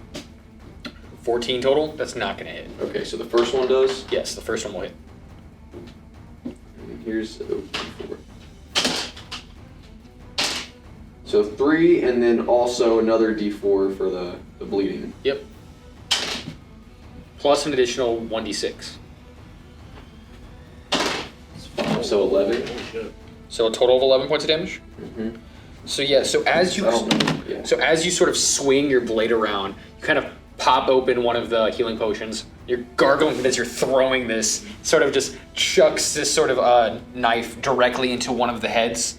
It kind of wraps the blade around the like the chain around the head and stabs in, and it's kind of like woozing in place as it sort of is holding itself together. Question: when you guys do damage, is there like damage modifiers? Yeah, there's damage modifiers. Because I didn't even count that. Oh, that's plus 4, so it'd be 15. So he had 11, so minus 4. Where are you seeing that at? Oh wait, Yeah, right here. It should be plus 4. Yep. it needs to be written in here. Yeah. Because yeah, it's not written in this one. Uh-huh. Yeah, it's plus 4. So it would be 15 damage. Yeah, okay. So, again, you basically stab into this thing. And it's one of the heads that is already damaged, so it literally just falls off. All right, it's gonna end your turn. When the lightning hit, did it do anything else? Like, or is it just like shock it? It shocked it. It did a lot of. There's a lot of like so like the water. It does damage to the whole body though, right? It mostly did damage to the underbelly, so it did a lot of damage under the water. Okay, cool. Remember, most of this creature is under the water, and Yeah. you hit below Sorry, the mess. yeah, gotcha. Can I do like a history check or something, or like maybe I read a book about hydras and like something, you know, maybe like I don't know. Sure, Or do maybe a like a nature do a nature roll for me. Cool. I got +4 to nature. Oh. What is that? Let's see if you've ever read a book about hydras. Oh, 18. So you have experience I only with. just know how to kill them. So you do know that to kill them, you would use fire to ensure that the heads don't grow back. Nothing to do with the heart or anything though. Like No, the main thing is that these things grow heads, and if you chop a head off, another one, two heads grow back. Yeah. And the only way to stop that is fire. Fire to the whole thing, or just Fire to the head. To the head. So pretty much, you're saying that he's the only one that can Yeah, chop pretty off much every right single now. one of the heads. Yeah, which would be like, yeah. We feel useless right now. Or I mean, you guys are doing a lot of damage, so I mean, this thing could just straight up die. Well, too. the fact, yeah, I cut Also, off they 2 can't die heads. without I fire. cut off 2 Okay. heads, but that means that 4 are gonna grow back. So all we're doing is making Yeah, things kinda worse. making it He's bigger, the only yeah. one that can actually Yeah. fight this thing. Well, the thing is, though, like, also, if it grows too many heads back, it might overdo itself. And Oh, just die. Oh, I didn't know that was. I didn't know Yeah. Hydras would do that. I mean, there's also like a whole like chest just chilling off in a corner somewhere. Did we? Oh, there's a chest. Yeah. Yeah. You know what? You know what? You know, it's fine. I didn't put that there for anything. No big I reason. think I'm gonna do something. I think I'm gonna cast fly. And the reason is because I'm gonna be like, 'cause he's getting attacked. I would see that. You still have that big old meat That's what I'm stick saying, too. yeah, If that's you what I'm fly like- up above it, Yeah, that's and, what I was, like, wave it kinda up, waving it and all the like heads that. snapping at you. Yeah, that's what I was exactly what I was thinking. So yeah, I'm gonna go ahead and cast fly on myself. Sure. And then I'm gonna use my movement because I still got the harpoon and then of course the fish. So I'm going to. You are pretty weighed down, so you're gonna have to do a strength-based roll to carry both of those things Oh, carry while you're both of flying. those.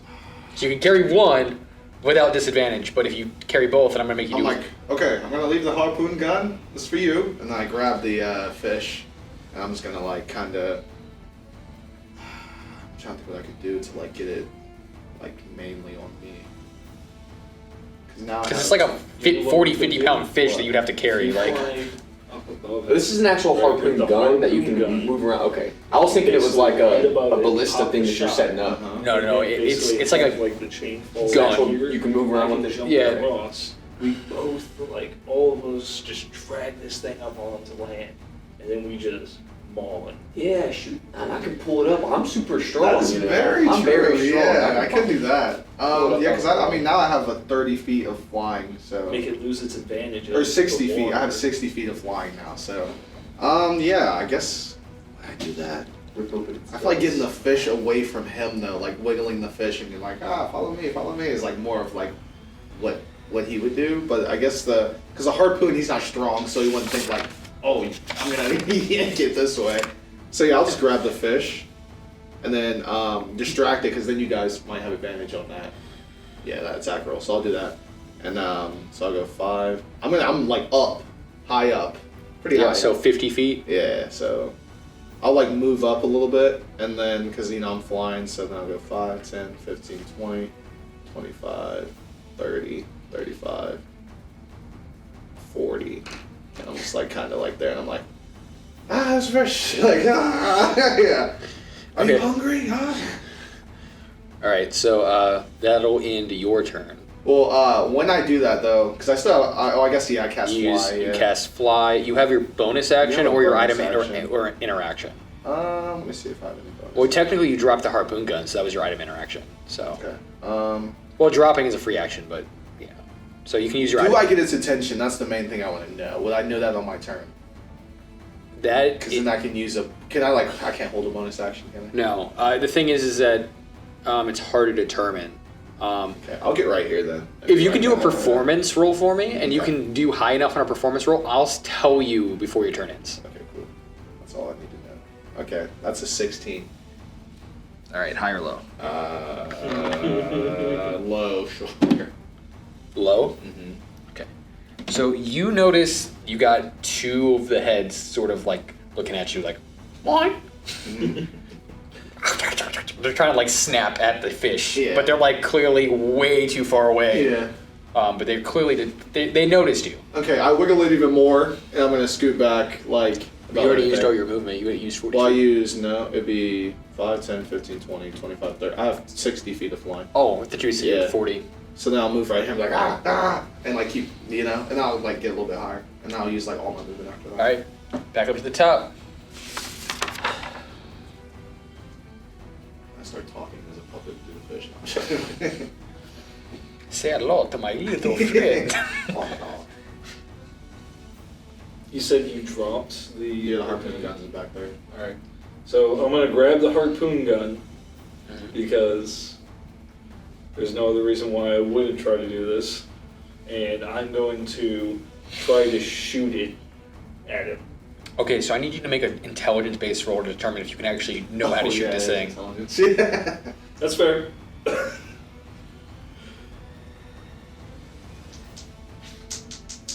Nice. Oh, there we go. And Yeah. I'm a little bit smart today. 15? Okay, high or low? High. Always high.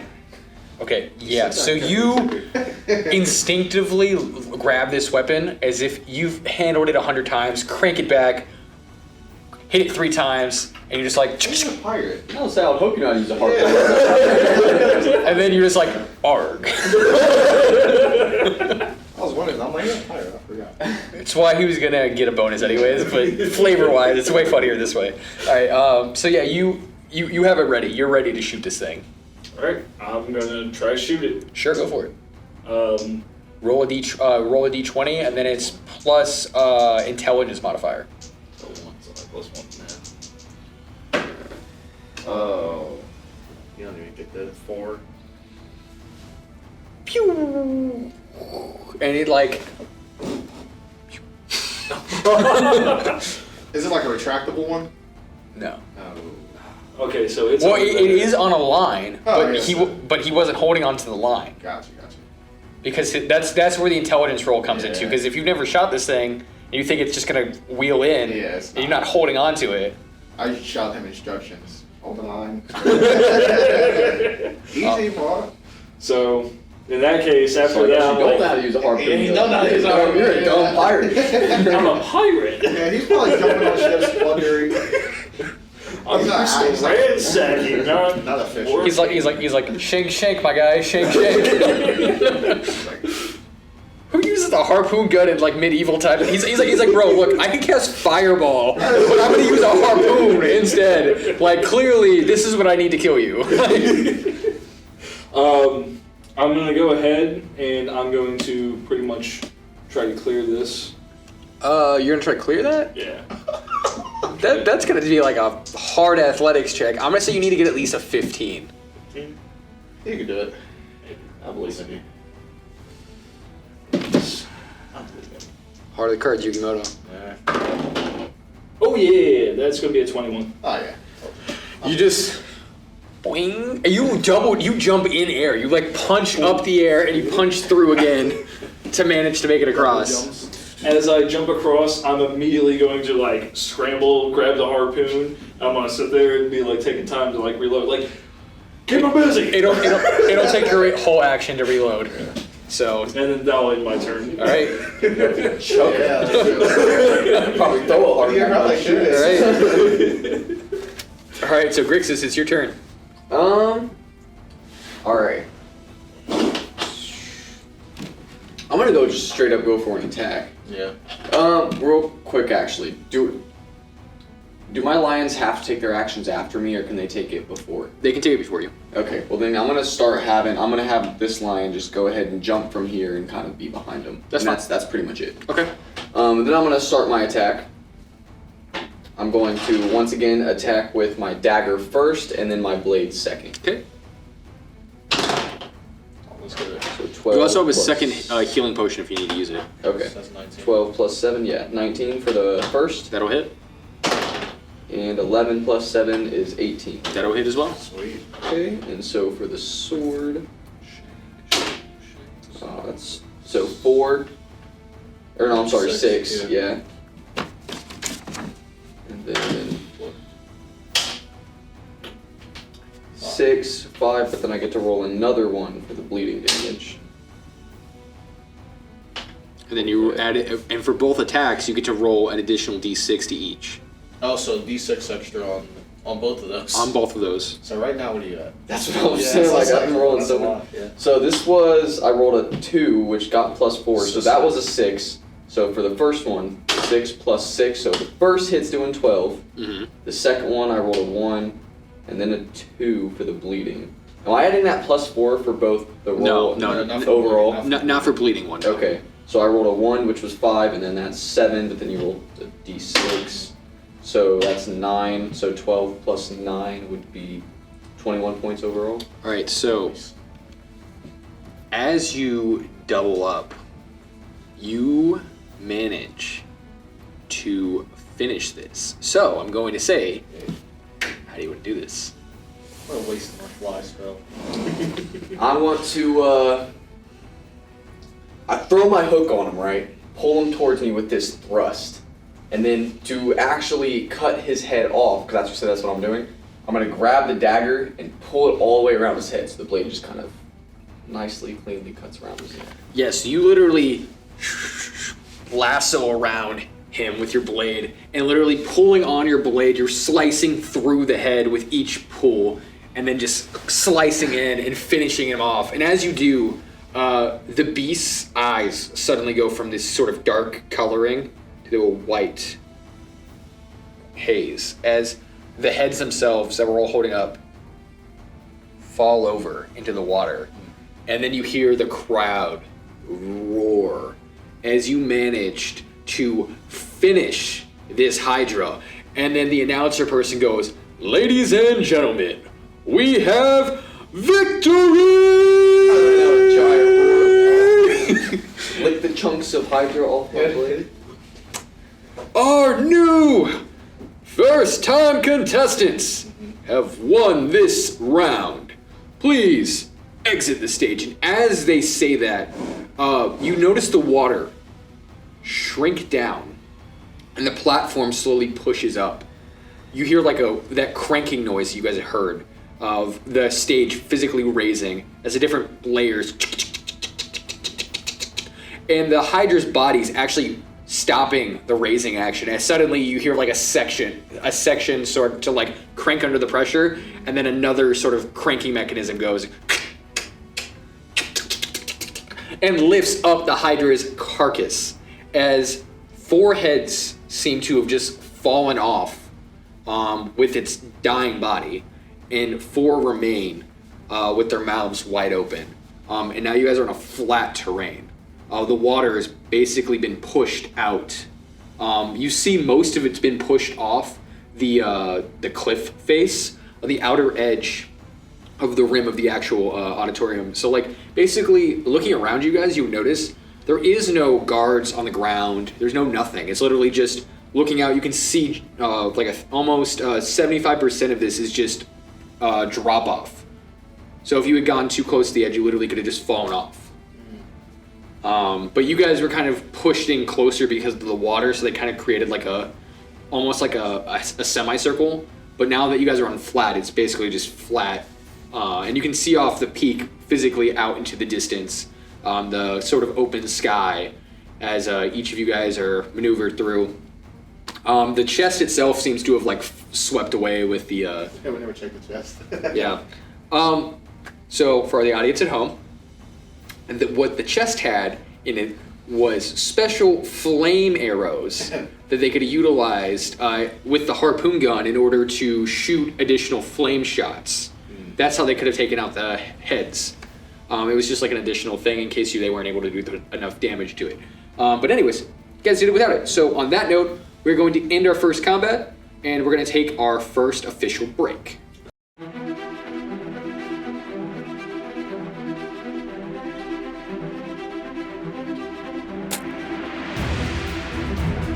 And welcome back. So at the end of this battle, the terrain feature slowly dissipates. The structural system that you guys are on, these sort of high rises, they stay stagnant as the rest of the water is rushed off of that sort of cliff face that we discussed, and the rest of it slowly starts to rise to a perfectly parallel platform. As you guys are sort of guided to go off. Some of you guys are carrying your items as well as sort of like the meat sticks and things that you guys have collected along the way. Those items are then disposed of inside of the armory where you guys left.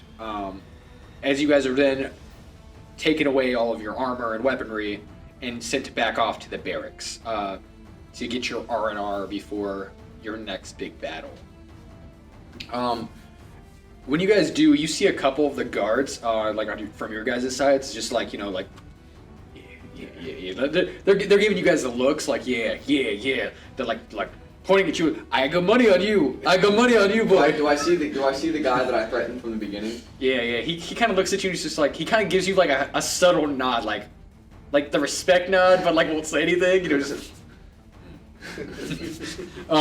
But anyway, so you guys all managed to make it back to the barracks, and that's where you guys are gonna meet with the two other members, the veteran.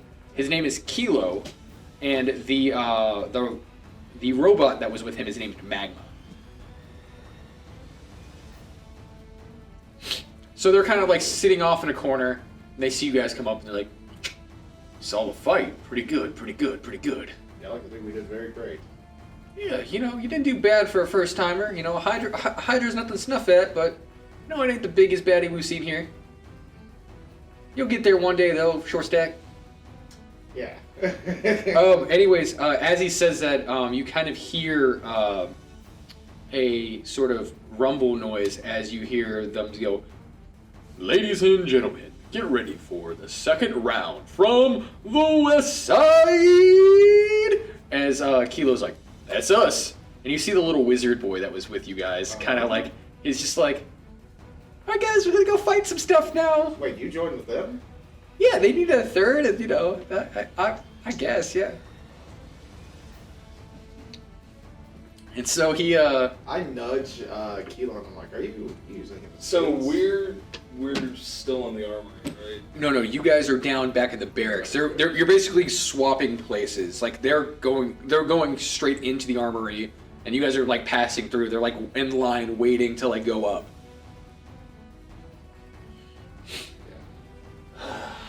Well, I wish you luck. Hope you make it back. Thanks. I try. It's like He's like, I got it, guys. Watch, presentation. He's just, and you see like little sparkles come from his fingers. Sparkles. What do you mean? He's a little wizard, right? Yeah. I want to go up to him and be like, hey kid, just a little word of advice. And I like open my spell book and I'm like, this little spell right here, it might save your life. And I show him Fireball. I don't know how spell books work in this world, but I'm like give him the knowledge of Fireball. Like how to like do it with his hand movement and like the words and incantations and everything. You know what? I will allow it because it sounds funny. Yeah. So he's like looking at you. He's like, oh, so I do 1, 2, 3, and 4. Oh, stop! Don't do it right here. You explode us all. Okay, so 1, 2, and 3. he's like practicing for like a dance recital for his like middle school or something. He's like 1, 2, and 3, and 4. Right there. And he goes, jazz fingers. And I'm like, and that's when the fire comes. Yeah. So that's what he does. The jazz fingers. Like that's how I always do it. Dead. All right. Anyway, so he goes out and you see his little spell book pops open, and you do notice that he's very small amount of spells. But at the bottom you do see like sort of a black marker on the bottom of his spell book. It looks like there's some sort of like, where you would have like generally your pages of spells. It looks like there's just like one spell that looks like it's different than the rest. As he sort of like maneuvers through and your spell gets added to his spell book. Cool. You see, he'll survive. So anyways, so you guys are free to do what you guys would want now that you guys are back inside the barracks. There's food, there's resting, you guys can kind of chill, or there's like a little viewing area.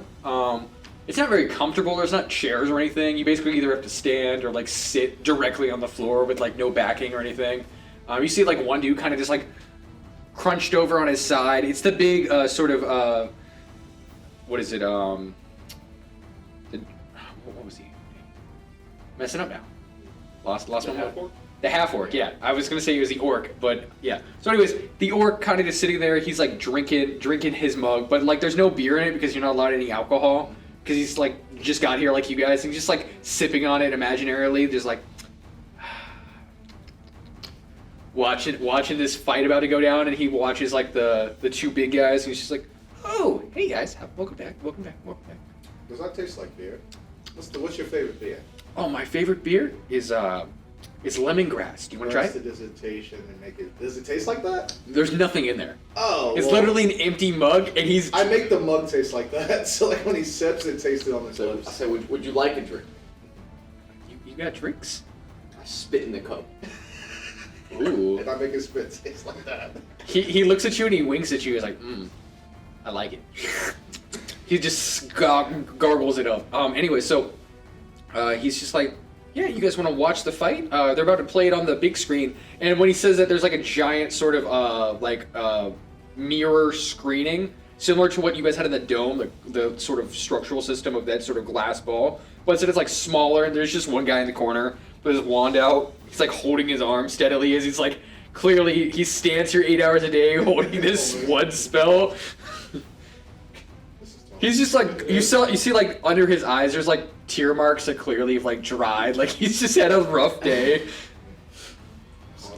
You hear him go, all right, Bill, you can go take your hour lunch. Oh my gosh. And he like drops his spell, and as he does, you guys actually get to miss the entire performance. No. See that boy win. Well, I don't know about you all, but I am starving.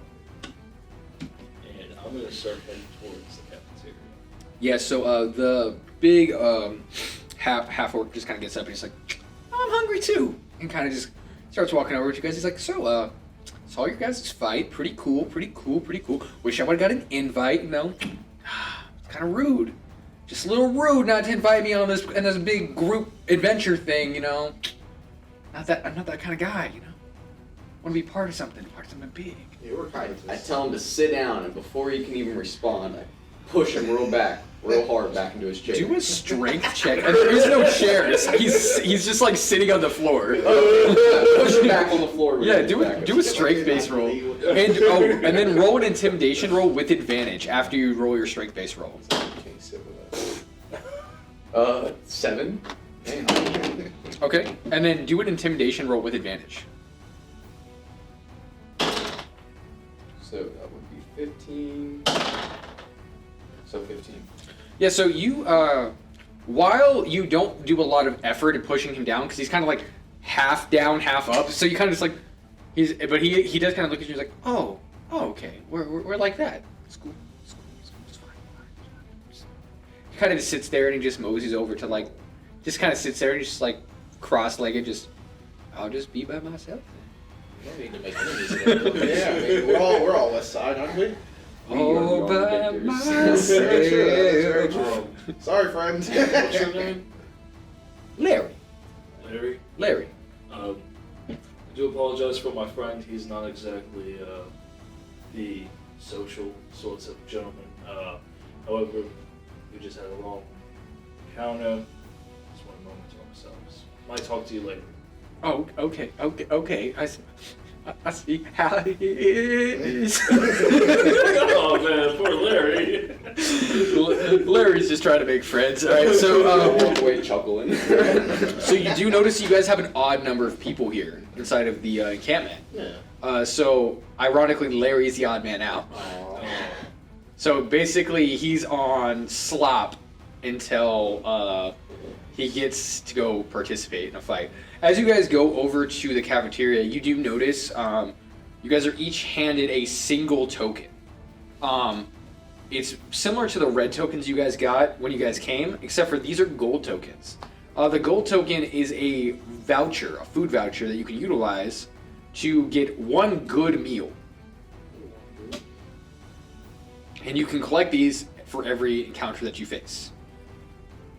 When we're handed it, can I do a perception check to see if anybody else got theirs? Sure.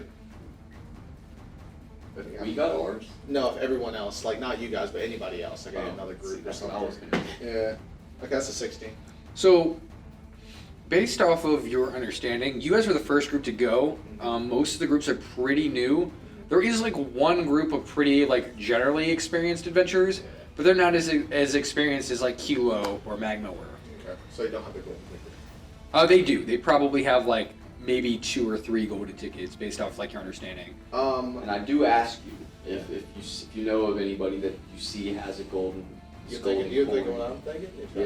Yeah, you see golden coins anywhere? I think there's a group over there that has it. Sure. Yeah. Roll a perception check for me. You go take it. We are the big dogs on the end right now. You say that. That will be a 16.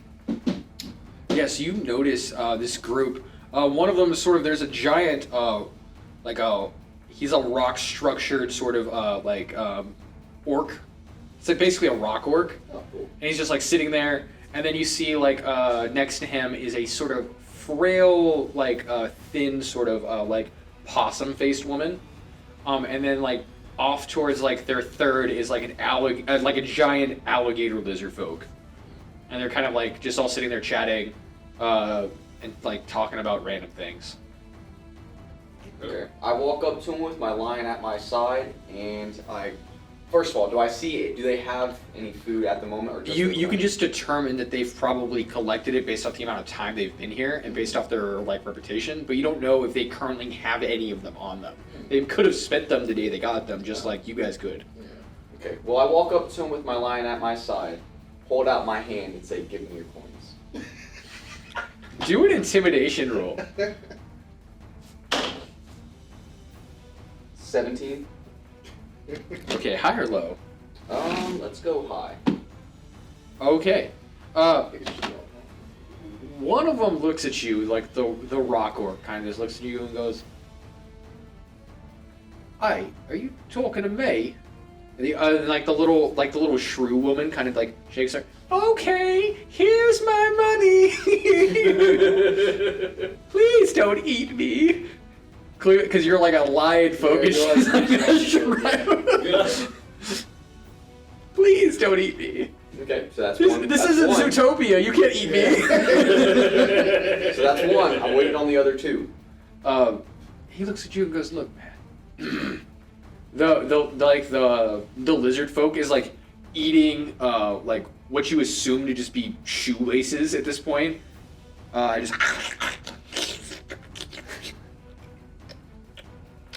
you see, Fred here is dumb as shit. But he is pretty fucking strong. So I wouldn't fuck with him." While he's saying all this, I'm like, "Friend, listen," and I cast friends on him.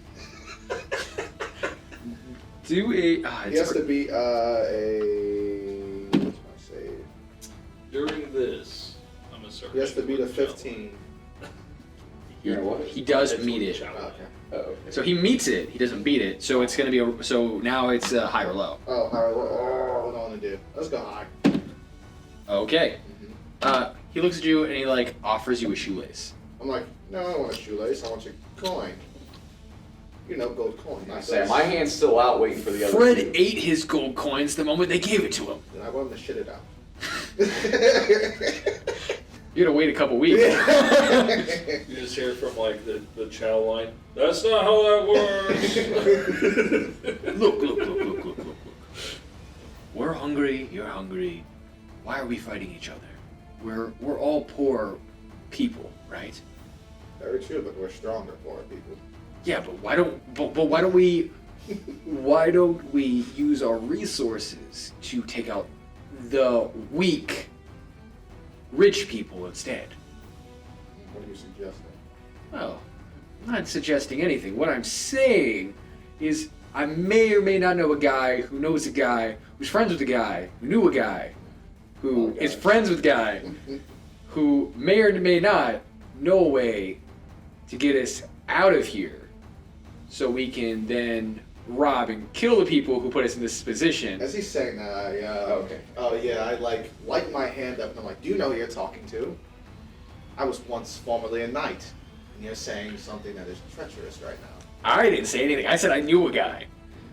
What you're saying, that's a completely different But story. yes, I like that idea. I'm standing there, still with my hand out. Sounds like we have to jump through too many hoops. Give me a name or give me your coins.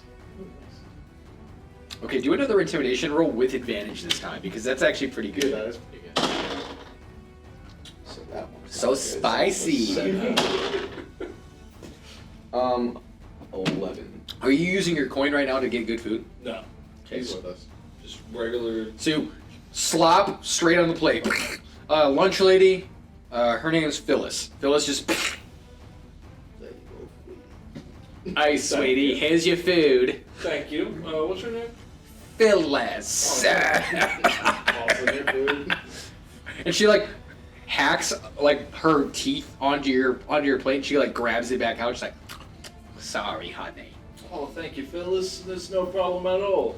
I do say it does look quite good today. Oh, thanks. I put a little bit of extra, in there for you. Thank you. By any chance, do you think that maybe I could get a little bit of, like some vegetables or something on the side? Vegetables? I don't serve anything but slop, honey. And she points and she's like, or you can pay the coin people and get your vegetables. Let's see if I can't persuade her to, like, Love this lady. maybe give me a little something extra. Sure, do a persuasion check. And then what did you get on your intimidation? 11. Okay. With your 11 intimidation, he's like, "Look, friend, I told you already. We ain't got no more. I spent mine the moment I got it. She's the only one who kept it, and you just stole it from her." Insight check? I get mad and I have my lion pounce on him. On top of him, pinned to the ground. Okay, so while your lion tries to attack, you're gonna need. Wait, I wasn't trying to attack. I'm literally I want him to jump on top, not attacking or anything. But given their hostile nature of how you've already interacted with them, they would take that as like a threat to attack, and they would like try to retaliate. So do you want to continue to do that with that sort of style in mind? Because you get that vibe, like now they're guarded and they're waiting for you to try to attack them. But no. Yeah, I didn't want to turn this into a bolt. Chill. Yeah. That's fine. I just wanted to scare him. Yeah, scare him a little Yeah, bit. no. All right, so what did you get? I got a 24. Yeah, so she looks at you and she goes, "I mean, no one's ever said no to second slops." She kind of gives you the second sloppies. She's like, honey, if I was 30 years younger, then I didn't smoke like a chain smoker. If only I was 50 years older. And I'm going to walk away and I'm going to head towards the table with them and I'm going to sit down next to the lizard folk and I'm going to hand him the second bowl of slop. And I'm going to be like, "You look hungry."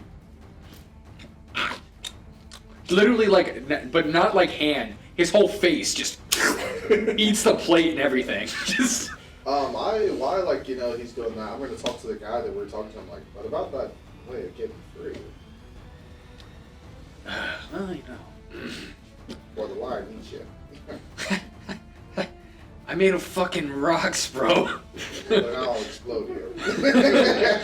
And he's just like, all right, look.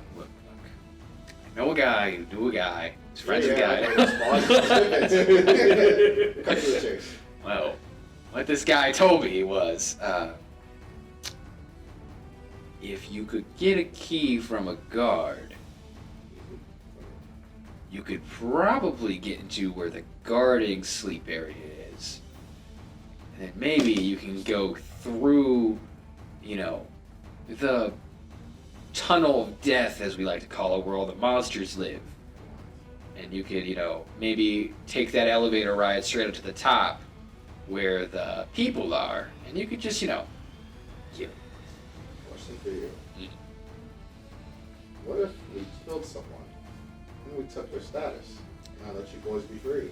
Well, see, you can't just kill anyone. Like, how does that work? Like, you're just gonna walk up to someone and be like, "Hey, kill No, you. we kill a god. I take his face. You can just take faces? Whoa, whoa, whoa. Carving someone's face off. No, that's not what I mean. And I don't show him what I mean, but I'm just. He's like, who's gonna do it? Your friend here with his big Me, claw I can do fingers? it. This isn't me. This is. Just hear me out. Oh, you have magic. Yes, you can I can poly- alter myself with my magic. What was that? You've been tricking us this whole time? No, never. Not who you said you were. I am. No. There's quasi. There's a spell. There's a spell that allows you. Yeah, there's a spell that allows The little shrew woman speaks up. She goes, this guy's self. That's what happened. Me and my band sometimes would use that to sneak into towns because obviously, looking the way we do, not But me, I'm quasi, of course. the best, attention grabber.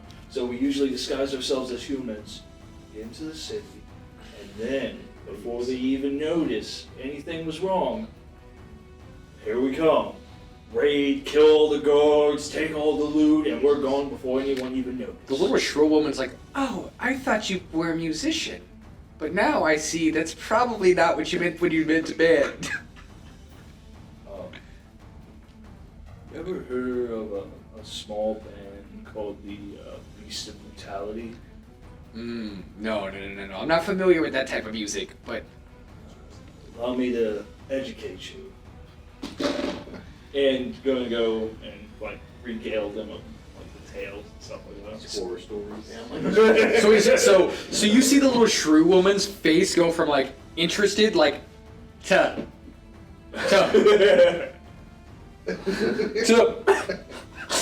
and you see the big sort of alligator looking dude just just the whole time he's just he's picking up a rock and he's just chewing on it And then I'm just gonna finish the story with, and that's when we threw him overboard and basically dragged him underneath the kill to the other side. Yeah, so the rock guy, his name is Rockert. Rockert, yes. Yeah, I don't know. We're gonna go with Rockert. I like that. It sounds cool. And then we have the sort of weasel woman. Her name's gonna be Penelope. And then obviously you have alligator folk, and his name's just Dum Dum. They didn't have a name for him, so they just call him Dum Dum. Anyways, they're like, yeah, well, all right, look. So, and as he's Rocker is about to say something, you hear cheering coming as as Kilo and Magma come back, and you see the little kid with them. He's covered in messed up face, his face is all busted up again, but he's also covered in soot, and he's like, I did what you said. It worked! Yes. And they're Magma was just this boy was.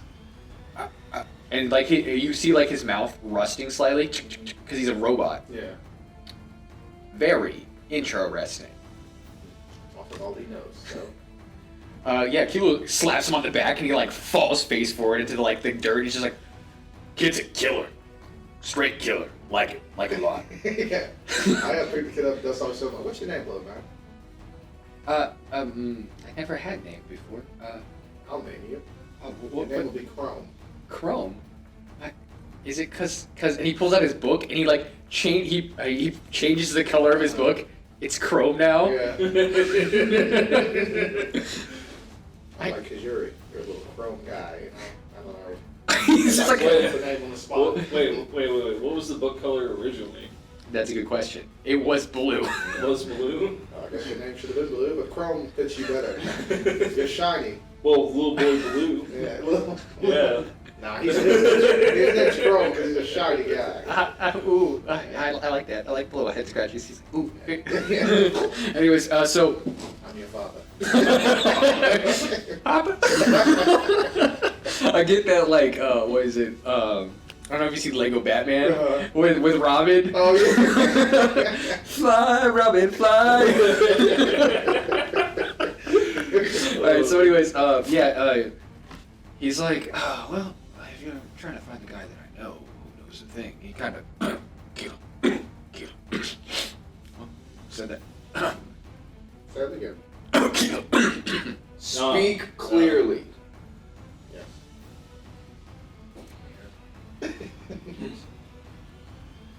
And Kilo's over there just eating. Like, he turns in his coin right away, grabs his big plate of food. He's just.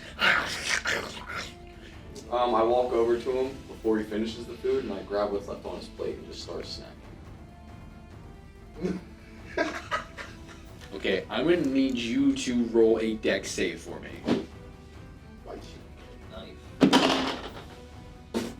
6. So as you go to try to grab his plate, he literally just slaps the top of your hand. He's like, no. Go away. I'm gonna What are you gonna do before what I do? 'Cause I'm gonna do something back. I'm gonna sit down next to Kilo and be like, just out of curiosity, that gentleman over there was talking about like how you potentially know your way around this place. I've been here for roughly 35 years. I've survived hundreds of encounters. You think a little pipsqueak friend over here intimidates me? Got another thing coming. At that moment, I feel insulted, and I grab him by the neck. Okay, I need you to do a strength check. What the heck? The rules are like 7, yeah. Betrayal. Alright, I got a nat 20. So So much for me, a strong character. This guy's been here 35 years, man. He get better. So, he goes, and as you try to grab his throat, he grabs your arm and he squeezes down. And you could feel your hand, like, literally releasing all the strength in your hand. And he's about to, like, just destroy you.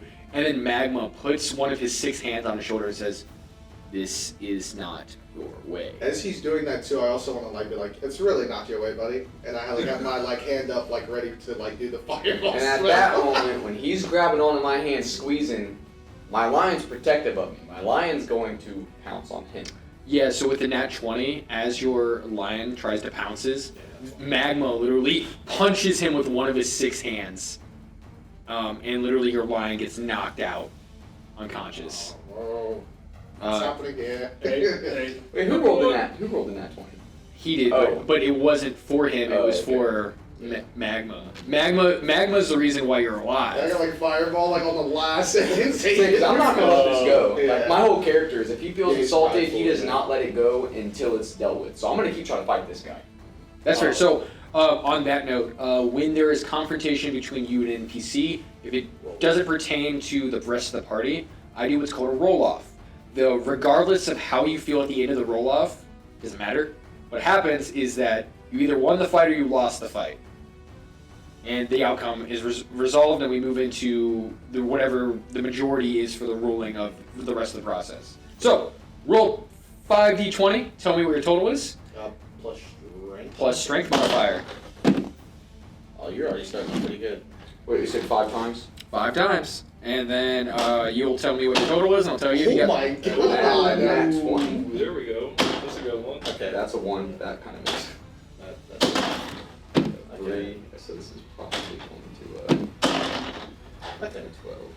But then I get plus 25 because of mine. You at least gotta get hidden. Yeah. If you do like more, you can fun because that's a plus 5 to all those. That's pretty crazy. Okay. What did you get? Exactly. 77. I got 100. What? Yeah, he's probably. So, well, he had Jesus. plus 7 to all of his stuff. Plus, I rolled like 15s or higher for pretty much all of my rolls. So, I'm still sitting there with the fireball. he's got 35 years of experience. Yeah, this is like a. This is a higher level dude. Yeah, so literally, you're like trying to hit him, and he's just like slapping you aside. He's like, no. Like literally, you're like going in with your head, he slaps you like a small child trying to attack him. He's just like, look, last warning. And he points at Magma. Magma is gonna have to clean you up off the side of the. And he points towards like the wall. Magma has to clean you up off the wall. And based off of the encounter you guys just had, You feel like he could definitely murder you in like a single. This is where I'm struggling because I want to play my character. But And even in the book, it says these lions will. I'm aware. They value their pride over their life. So they would let themselves die if it means proving a point. The issue that we're going to run into is then your character would have to die in this moment, and then you're out of this one shot because it's a one shot. Unfortunately, with one shots, we're on like a one story campaign, and we're on a time crunch. So in that case, I'm going to basically intervene, and I'm going to attempt to pretty much defuse the situation. Like, look, you're both good fighters. If anything else, we can find common ground in a warrior society, can we not? You fight and you fight. What is there not to get here? You're both strong. Get over it. That's literally along the same lines of what Magma was about to say. So, And then I want to step in and be like, and why don't you? And I look at is it Kilo? Kilo. I'm like, Kilo. We're sorry, but I would like you please to apologize to our friend. I will take the brunt of everything. You can be angry at me, but please apologize to him. Because he would know about his race. And I was gonna say, like, otherwise I don't think he's gonna like it. So Kilo? Persuasion. Yeah. Sure, yeah, persuasion with advantage. I'll give you advantage. Because I just kind of stepped in. So, Yeah, like I said, I understand like the thought process, Eli. Okay, so that's gonna be a 26 on the first one. Okay. 26, on the yeah. second one. Yeah, so he looks at you and he goes, I'm sorry. That's all I say. Call me daddy. No, I'm But anyways, I was like, please give him a piece of your food too. so on that note, he does throw the bone towards your line. Oh, sweet. Okay. Cool. Cool. But again, just given like if we were in a normal campaign, absolutely we could play that out. Mhm. But just given that we're on a one shot, I don't generally. No, I understand. That's why I'm struggling with what the situation. I know, and that's- That's what we're here for hardcore too. want. That's to- what we're here for too. To Yeah. be like, hey man, like we can help you out. Yeah. We'll be like, hey, you know what I mean? And that's where like as a new player, and for all my new players at home, the hardest part about playing out your character is sometimes you think this is what my character would do, but you also have to think about everyone else at the table. And so if at the end of the day you feel like what you're doing is what your character would do, but it's not going to align with the rest of the table's belief system, then it's not what your character would do. Or we resolve it in this way where it's you get the resolve you want, but it's not what you want. Regardless of whoever won that roll off, it didn't matter. The point was objective was fulfilled, move into the next section. So, on that note, you had a question for me. What was your question? So, word around basically the campus is you know everything. Ins, outs, ups, downs, the works. So, we would like to try to get to the, essentially the higher ups. Mingle with them a little bit, try to, garner a little bit more favor, accrue a little more popularity. That way we can accumulate a little bit more coin. I was wondering if you could help us get to that, maybe a party or something like that needs a little live entertainment. Well, if you're looking on taking out the higher ups, you can mull it over an idea for a while. How long? And then you hear Magma say 1,346 days, 200 hours. What's that? That's how long he's been here. No. That's how long he's been mulling over idea. Oh, wow. Slow thinker. And he's like, yeah, but 200 hours doesn't make sense, Magma. There's 24 hours in a day. You're still broken. Anyways, I think the last fight definitely messed him up. He says, I do not compute. I is robot. Anyways, so, exactly. He's from, like, prehistoric, like, pre your timeline. Like, this was, like, ancient robot who somehow has managed to survive through countless restarts and endings within your guys' world and society. So, yeah, he's just an older robot who has 6 arms. Somehow manages to fight really well. But he's like, yeah, well, a couple years back, pulls out a key, nicked this off of one of the guards. I was looking. Haven't used it yet. I also haven't had a reason to leave. really. Oh, And Magma goes, don't let him lie to you. He only stays because he's afraid to go alone. Alone into the outside world. Imagine spending 35 years of your life in this one place, in prison, and then finally being told you're free. What is freedom to you? You know what it is? This is your life. All I know is how to fight. I offer him the coin that I took from the old lady in exchange for the key. Since he has no interest in using it. Yeah, pretty much, yeah. Tink. Here's your key. What? Cool, okay. He goes back and he grabs his second meal and he starts chewing on his second steak and he's like, I'm gonna eat the bone this time though. Yeah. So anyways, you guys now have a key. The key is to, so how you guys have your quarters set up is it's pretty open, given that you guys don't have weapons or anything. There's no guards like guarding you specifically. There's the one guy who stands there with his wand out all day. There's one guard who sits inside of like the food area. And then there's the guard shack, which is like roughly towards the middle where like the east and west bay connector is. And then beyond that sort of gate, or that locking gate, is an open area where there's actually like guard sleeping areas and then like more area to like maneuver through. So We'll probably need weapons for this little that we're about to do. So first things first, sneaking into the armory, doing some. So, just saying, I've done my fair share of raiding one of the biggest and most important things on stage, especially a criminal act.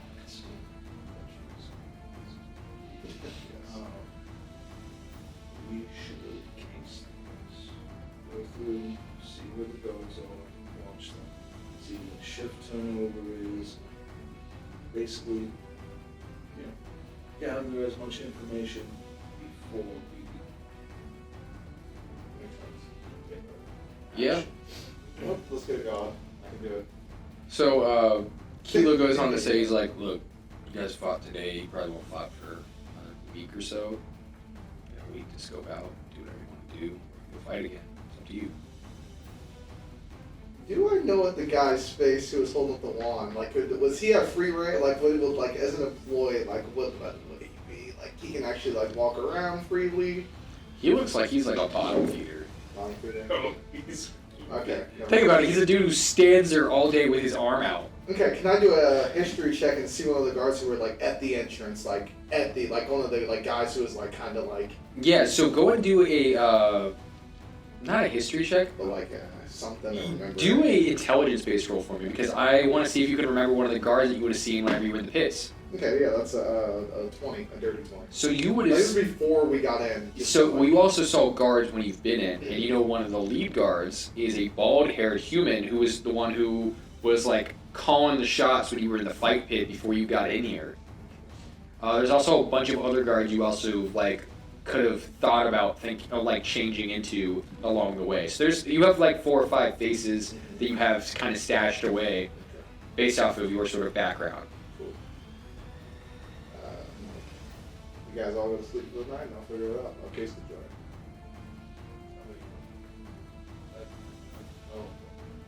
I'm used to it. What'd you do? Looking around like free reign? You got any spells on you? Doesn't sneak around. Okay. We can do that one. Whichever way you want to do it. So Chrome looks at you and goes, "Can I help?" Ha! Actually, yeah, you can. Oh, okay. Ooh. Yes, you can help. Ooh. He's sitting there and he goes over to the slop and he just grabs all of the slop and he's like, I'm gonna save my coin in case I'm here and I'm taking. I need you to... Rome, I need you to do something. What spells do you know? Well, that's an interesting question. I know cantrips and I know Name the cantrips, Rome. Talk to me. Oh, interesting. Put the DM on the spot. No, I haven't written it down. It's just Okay. like, my cantrips are fireworks. I also know that prestidigitation thing. Ooh, Yeah, I know that too. We like start putting I also know the shield spell, and I know the burning hand spell, and then I know mage armor, and I know the one you showed me. Yeah. Yeah, fireball. That's all you know? You suck. Chrome, you might not be able to tell me. Well, I said, ask about that one, the black spell. That was different. Oh, than yeah, you what saw was in that the one book. in the book? Oh, that was the one my master told me never use What unless. is it? Let me see. Probably not. Crow. I gave you a name. I'm a good friend. I gave you Fireball. Yeah, but my master told me never show anybody your book, or Can I else. do a persuasion? I offered him the coin that I earned in exchange for the knowledge. Yeah, I also. But he's eating slosh, so he doesn't care about the coin. I'll try to. Let's see what I have for persuasion. Bully this poor It'd kid. be like, okay, yeah, persuasion. No worries. Oh no, that's only a 9. Okay, roll with advantage because you have been nice to him. Okay, that's a nat 20. He like looks at his little book. He's like, "Oh, you did? Okay." Thank you, little guy. I look through it and I'm like looking at that. Okay, what's the spell? So that is a secret between you and me, Oh. and so you got to come here. Very cool. Super happy. And I can put this in my spell book, right? No, Oh, okay. it's not a spell you can learn. Oh, okay. Oh. Black hole spell. Oh my god. Yeah. What? Yeah, Fuck. that's why. Yeah. Yeah. I'm like, yeah. I look at that and I'm like, you son of a bitch, bro. And I kind of threw back his book and I'm like, yeah, you can help me out with this, definitely. I immediately turned to, sorry, what was the picture? Oh, it's Quasi. Quasi. I turned to Quasi and I asked what the spell's all about. Oh, that spell allows him to fly, like I do. And you're not lying to me. Do an insight. Yeah. It's not a good deception, actually. Insight? Oh, that's... Yeah, it's not. Oh, +4. Oh, that's 17. Yeah, Oh my God. So you look at him and he's stone cold. Hey, I'll never lie to you. I'm Quasi. Yeah. What'd you get? Huh? Oh, I got 17. 17. What'd you get? 16. You're like, Like, You definitely think something's up, but you don't know if he's lying or not. I'm trustworthy, guys. I'm confused on why you're hiding this information from us to begin with. well, We're all the same party. No, it depends. It could be something that, like, one of the party members might kill him over or anything like that. I say, Chrome, about that fly spell. And I kind of like take him to the side. I'm like, this is the way you can help with our plan. I'm like, how do you use that? I like kind of take him to the side. Well, here's the thing. It's not really that kind of thing. It's always in my book, and every time the thing happens, it reacts, and so then I come back. Is that your book? Like, Yeah. you're interesting. You're very interesting. So then I have to restart from scratch. I won't tell anybody only because keep you safe. So, Oh, okay. yeah. Thanks, man. Don't go telling everyone about that. Yeah. Why would I do that? Yeah. Okay. And I'm telling them like, yeah, you can help out with tonight's little Oh, cool. thing. Yes. And I kind of go back to them and like, so we're all good to go. Okay. Still probably brings him back to life. So that's player dog. That's player dog. For those at home, that's exactly what it does. It's a spell that basically Chrome, when he dies, he's brought back. It's the Phoenix spell, and so when he dies, he's brought back as his younger self. That's why he's always Yeah. surviving all these freaking monsters. Literally, if he dies, he literally would just come back at the same age. So literally, but then every year he gains and he doesn't die. He gets to like. Yeah, grow up a little. So literally, he died in the last combat. Yeah. But then he just got back up. That's why his face was all messed up. And he used the healing spell and literally just got back up. Yeah. Because he didn't, as you read the list, he didn't have any healing spells. Yeah, that's what I'm saying. Quasi wouldn't tell anybody that though, because But that's for you guys. Yeah. Well, it only works for him though, doesn't it? We don't know that. Yeah. I mean, if I stole his book and then Mm-hmm. but I mean, Quasi wouldn't know that. Like Yeah. he would think like, oh, well, anybody can use a spell then. So it's like I wouldn't give that away. He's an okay guy. He's still a douchebag, but he's an okay dude. Quasi isn't like a complete douchebag. All right. So, anyways, so yeah, so that's the knowledge for people at home. Since this is a one-shot, I'm not gonna go to. Interesting. Well, I basically, after he gets done with that, I basically pulled him to the side. I'm like, okay, so here's what I'm thinking. You basically go out, do a little stuff like that. If you're able to possibly like, create diversion, stuff like that, maybe just, you know. Grixis? I got it. He's gonna go fight. Hold on. I believe it. Hard cards.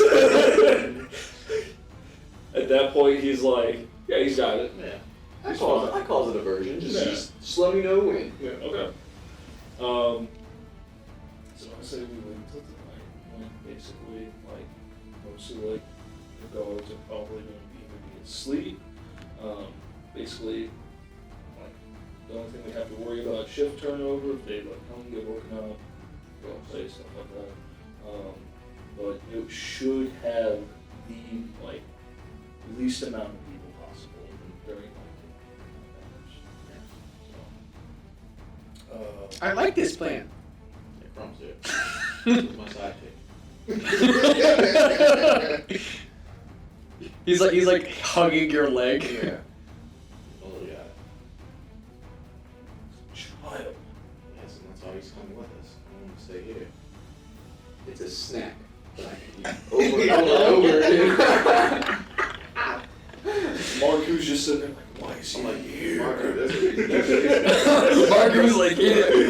I'm gonna make some memes and put them on like our YouTube channel for this and like other stuff. And it's just gonna be Marco like this, just Professor Xavier just. Yeah, but yes, but Okay, listen. he's powerful. Right, sure. I can do a lot of things. Like, look, he just sparkles in his fingers. He's your baggage. Oh, also the fireball spell was gone when you looked at his thing. So he resets everything. Nice Quasi do it properly. I'm just letting you know for Yeah. that. Yeah. So, head back to the barracks, take some rest, and then obviously Wait. I am going to put a cover over my head, and in that hour, please do not disturb me.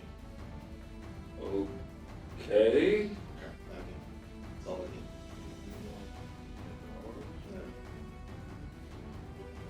Okay. All right. Are you good? You need, like a cover now or anything like that? Okay. Right. All right. So during this time, I'm gonna say you guys took a short rest. Okay. So given that you guys have been here for a few hours, you're gonna be doing things, short rest abilities. So anything that helps you with a short rest. You can also, everyone gets a limited number of hit points you can pull from each and every day. So you get a d6 die equal to the amount of levels you have. So that means you have 7 d6 die that you can utilize for anyone who is missing any hit points. I'm going to use my Arcane Recovery to get back to that. I can roll a d6 7 times, is what you're saying. Up to 7 times, and you can only go up to max. So whatever your max is, that's what you can go up to. But remember, once you use it, you can't use it until the next day or until long rest. Okay. Yeah, I'm gonna do it now. Yeah, absolutely. And you can use this during a short rest.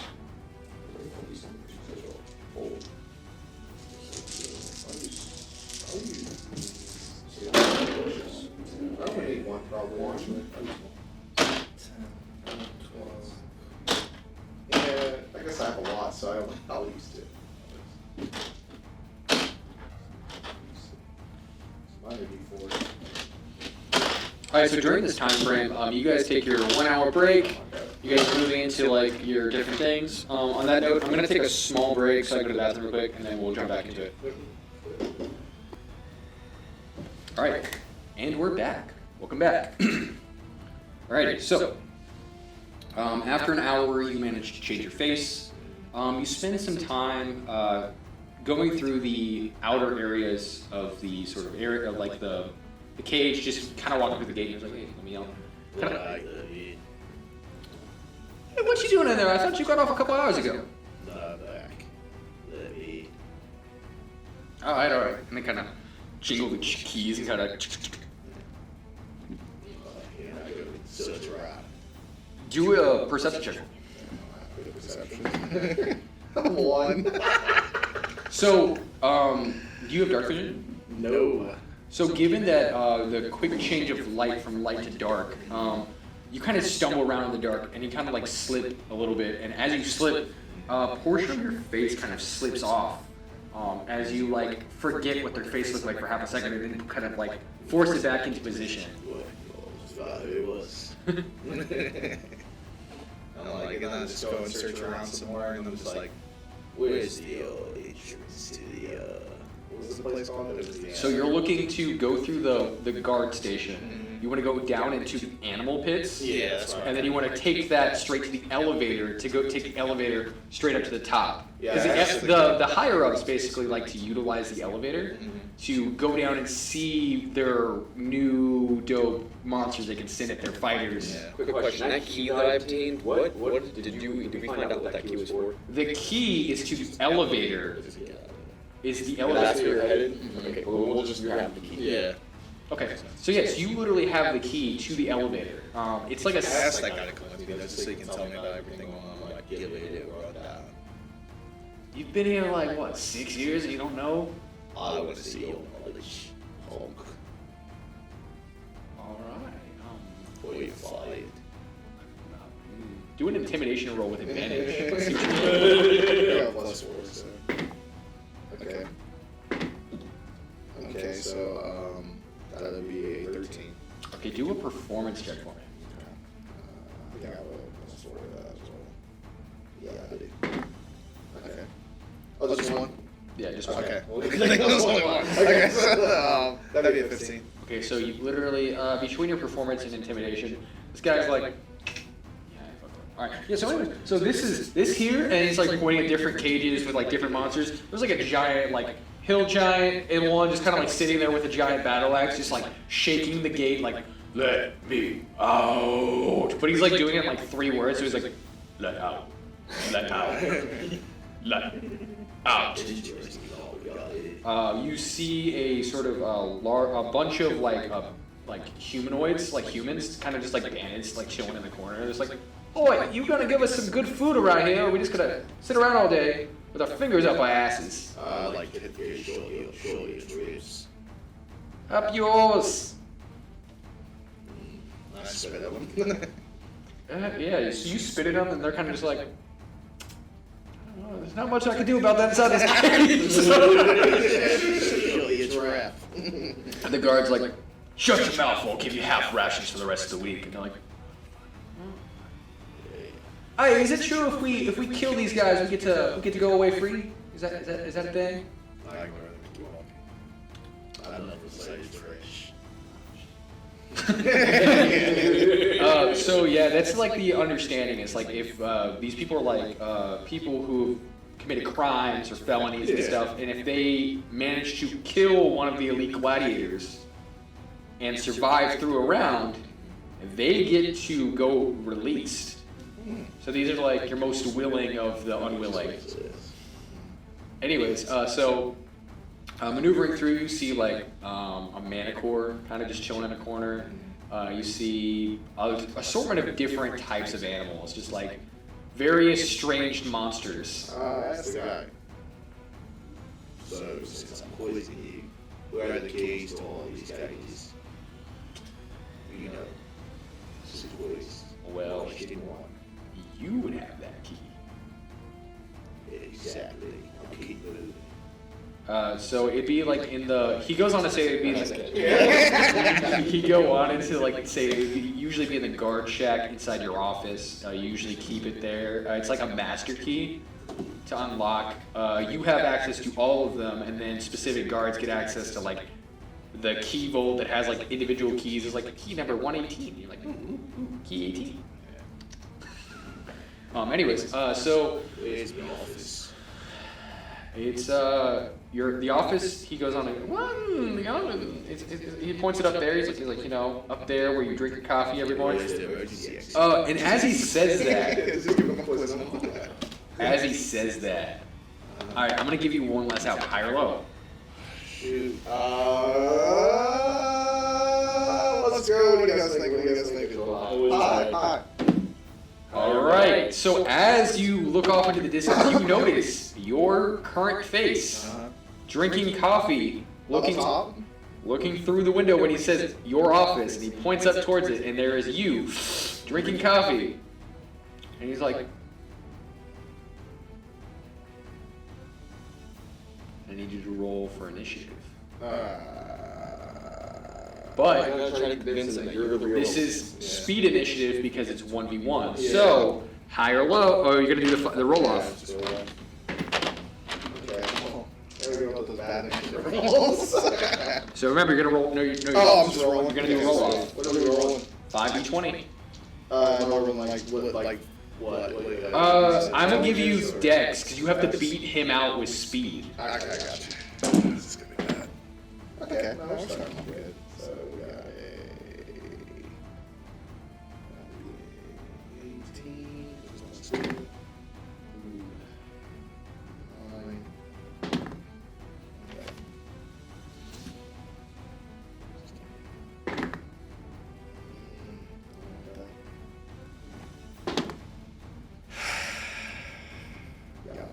Is that it? Yeah, that's it. That's not looking good. All right. What is your total?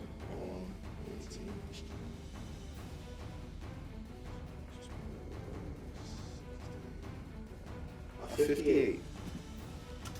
I didn't add any modifiers. 67. All right. So you do not get to stop him. You try to reach for him. As you do, he screams out. I reached for the one guy. You're reaching for the guy because he's the only one who's next to you. Oh. It was him who was looking at you. I'm gonna change my face into him. What I'm saying is he's going to be able to say something or do something before you can. Before I can change. That's where this is happening. So what I'm letting you know that he literally screams out, "Imposter! Imposter!" Who are you talking about? And I'm gonna get loud. What am I like? Imposter! Imposter! And we're like pointing at each other. So he's pointing at you, and are you chaining your face? No, is everyone coming up? Yeah, you hear guards running. Cool, that's all I need. Okay. And then I'm gonna be like, he's an imposter! And as I like move, I'm like moving back though. So there's guards on both sides. It's like I want to get like a huge crowd kind of sort of. Yeah. There's a lot of All right. So as you're making this huge sort of array, do a persuasion check for me with disadvantage. Okay, we'll probably go with that. Okay, so that would be 10. Okay, so so what are you gonna say? Well, I'll give you a benefit of the doubt. What can you say? If you can persuade me as your DM, I'll give it to you. Say, he's an imposter! He's still giving me keys and he's trying to free some prisoners! And what do you look like right now? I look like the big guy in charge. The big guy's still up there, right? He Is was his up. window still up there? Okay, I switch into one guy. I'm gonna switch into the guy. I'm like, he's stolen my face! He's stolen my face! Because it does take my voice on and kind of just so, he's stolen my face! And I just trying to free the prisoners! You tried to free the prisoners. He did! Alright, roll another persuasion check with disadvantage. What is disadvantage? So advantage, you're And then we have to roll the lowest. Roll 2, take the lowest. okay. Versus advantage, which is roll 2, take the This highest. is persuasion? This is I'm gonna roll on the app. I feel like the app sometimes saves me. The issue that you're running into is that you lost the roll off, and so Yeah. now you're rolling with disadvantage to try to So save yeah, yourself. that would be a 13. A 13? Alright, I'll give you one last one. High or low? I feel like high last time I felt. Let's go high, bro. Alright. So you got the highest as I. You got a nat 20. So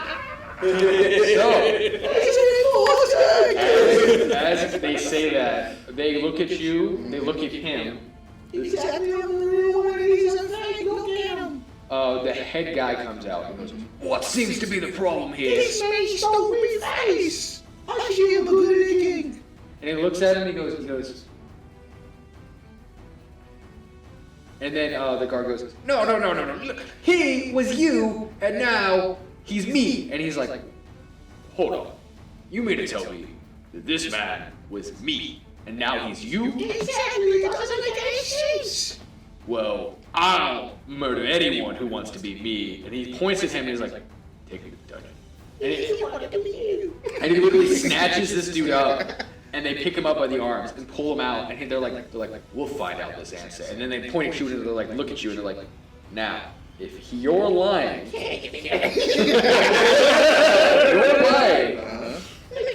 you're going to join him. And he points at the Manticore in the Manticore pit instead of in the bandit pit.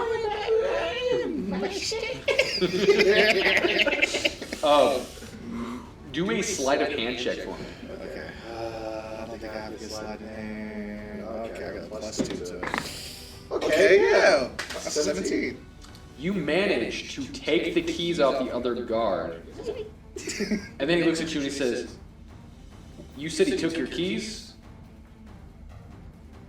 That's punishment to court-martial. Wait, what? I'm punished for the But unless you can show him keys. Oh, show him keys, yeah. Why'd you lie to me about the keys? See, the thing is, I just didn't know what shit had happened to me before, and then Paul's just telling me face, and you expect me to just call out of evil, right in my mind. Alright, I'm gonna give you persuasion with advantage. Shaizon coming in with actual stuff. Okay, that'll be a 15. Alright, he looks at you and goes, alright, get back to work. Everyone, back to work! We got another fight in about 2 hours.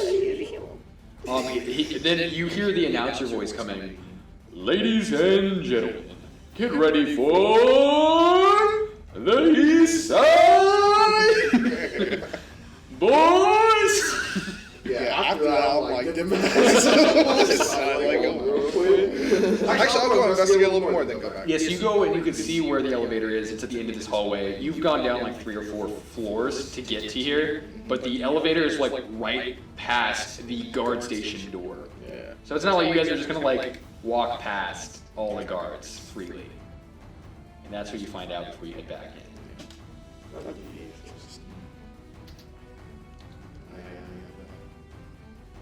Where's your boss? It's me, Quasi. I'm gonna go into bed. Sitting over his head. Marku literally just looks at you and is like, why is that girl sleeping in there? And I just put the blanket over my head, and I'm just there, like, sitting there. She can come out of his bed. This is Quasi's bed. You know what? No.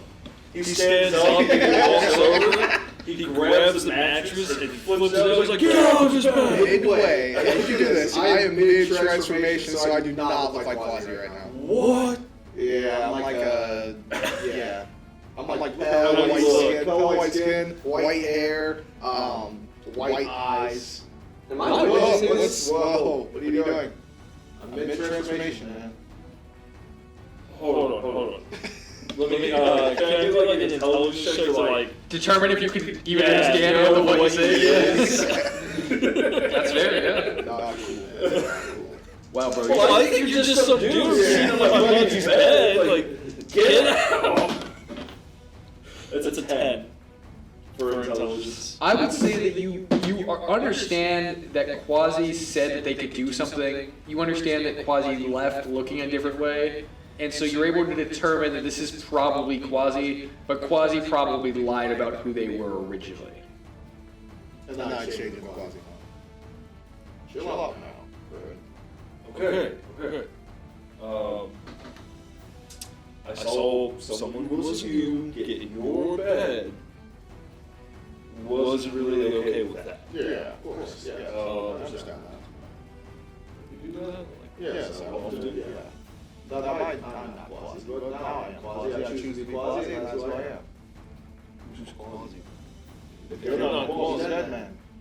Born night, royalty, something like that. And he's me now. Okay, then who are you actually? Oh, I'm Chrome really- is in a corner, like eating some popcorn. he's like. I'm like, I'm Hill, but the name's Quasi now. And the voice, it's even Quasi's voice. Is that cool? I like it. It's pretty cool. he's like. I'm not exactly. Well, I will say I'm not exactly well versed on your people. However, how do you know that's his voice? I heard him dying. Oh, He's dying words. I thought you just found a dead body and was like, No. He was dying and then he ended up in my misery. Because I was going to be him anyway, and he was going to die anyway. So. Yeah, Right. see, yeah. Is that the voice I feel like you're doing? That's what I'm doing. I do that a lot to put them out of their misery. Yeah, And, nice sack of gold, take all the belongings. Whoa, I'm not a thief. I'm not a thief either. Okay, yeah. Then we I go- fight, I win, I take their stuff. Yeah. And I didn't even fight him in the fight over like I just took his stuff. But I'm him, so now I technically took my stuff. Alright, so anyways, Too confusing for graphics. a guard kind of comes by and he's like, alright fellas, so what we're gonna do here is we're gonna go ahead and we're gonna get you all set up for your next here fight. Alright. It's gonna be 1, 2, 3, and he points a little one, and you two. We're gonna put all 4 of you into a big old thingy thing, and you guys are gonna go do the thingy thing. You know what I'm saying? Yeah. Oh. And if any of you guys see, we're looking for a guy named Rupert. He kind of describes how you were looking before. We want him so we can interrogate him. Never seen him before. Interesting. Anyways, we're looking for Rupert. He was here like 25-ish minutes ago. I don't know why you wanted to see him. Interesting. Oh wait, was he like the guy that was like up at like the guard shack? Yeah, that one. Last time I seen him, he like headed towards like the chow hall and then. Interesting. And so he heads off towards the chow hall. He's just like, anyways, you guys get ready for your next fight. Apparently, they're pushing you guys up. Okay. But they're basically doing a culminating event.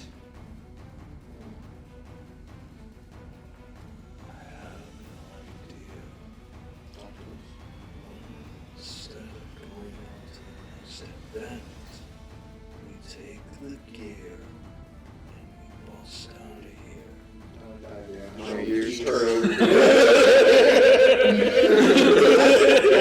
show the keys and I'm like, Pulls out a laser pointer. I use keys as well. And those keys did open the monster cage, right? It opened up a monster cage. You don't know which one. I'll just go through the locks. So, I'm down about that. well, here's my question. If we're going up next, we need to create a version like now. I can make a diversion for you. What? Yeah, I could do. It kind of Chrome kind of coughs a little bit. He's just like, and you hear like his little voice like drop a little bit. He's just like, I can do something for you, and his face starts to slightly age, as if 2 or 3 years have passed suddenly out of nowhere. And he opens up his book, Fireball. and there's a couple more spells in it. Well, what can you do? Well, I Say can. puberty. It's best. Yes, the immortal being has hit puberty. He looks at it and goes, "Well, I got a little bit of a. Oh wow, that's a cool one. I got fireball, and I got. Was that? Oh, was that what you? Yes. Cool. I also have this other one. and it's kind of interesting. I could try that one instead. What is that? And he says, I can summon a familiar. But he goes on to say, every time I've summoned a familiar is not what a familiar size should be for his level and age. It's something way bigger and stronger than what it should be. Oh, Chrome. Yes, do that. Well, if you think it'll work, It's basically Naruto. if you can do that, create a large enough diversion while we go into the armory, grab our gear, and then we basically bust out of like the front gate. Or we leave Chrome. No, Chrome's gonna come with us. But the familiar will be a distraction. My only issue is, I don't know how much time I have left before I die again. And if I die one more time, I'll probably forget you. So I'll let you know. It was nice meeting you guys. He kind of snaps his fingers, and a giant familiar appears. Literally, he showcases this sort of like large dragonfly, and it's literally a large dragonfly, and he jumps on the back of it. Chrome, what are you doing? The plan, and he literally shoots a fireball off into like the guards. Like he flies towards the guard tower. And just blows the entire guard tower up with himself. And literally, when the fireball goes off and does all the damage, you see a 10-year-old boy fall down and hit the ground. You just like Marku just yells, But speed round. Are we running past Chrome on our way out? No, he literally just did this. Now it's up to you guys of how you want to interact. So immediately, like while the chaos is ensuing, you're gonna like. Oh, good. I was gonna carry him on the way out. He's not dead. He's just reborn back. How's it going, guys? All right. So immediately, I'm gonna be like, "Armory, let's go now!" We just start taking off. Just check your other key. Oh, that's my other key. The armory key. Oh, sweet. I got a bunch of keys on here. No, that's the one that you stole off the guard. Oh, that's the one we stole. Okay, that's one I got from him. I'm like, I got a key. Yeah. It's a key to something. All right. So we make our way to the armory. I tried different keys. You literally only had 2 keys. So try one. It's the elevator key. Try the other key. It's the Okay, sweet. the armory key. Cool. And I grab all my gear. I put all the gear, put on my clothes. Right there. Yes, and I grab all my gear. It's the same stuff I used before. You have Chrome, And we are going to. I do have Chrome strapped over my shoulder. You don't want to put him on the line? Oh yeah. He put him in the mouth of the lion. So maybe we should, because you said there's going to be drop-offs all around us, but there's still a gate that's going to need to be open from the outside for us to get out. Let's just throw Chrome off the edge. Let him fall that far down I flat. do have a plan for us, actually. Well, Yeah, we still want that information. So I was going to say, if it's still there, probably should be there. No, all that stuff got That's stolen. It's Oh, all. I thought we didn't tell armory as well.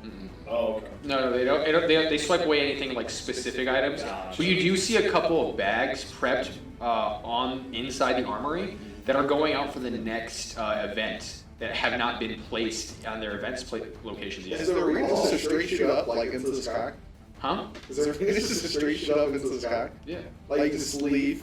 You just Like, fly if I over. just flew, if I just gave everyone flying and we flew out? There's probably A barrier, right? I was gonna say if there's like magicians sitting there. Yeah. Well, you gotta remember that you guys technically aren't forced to stay there, That's very true.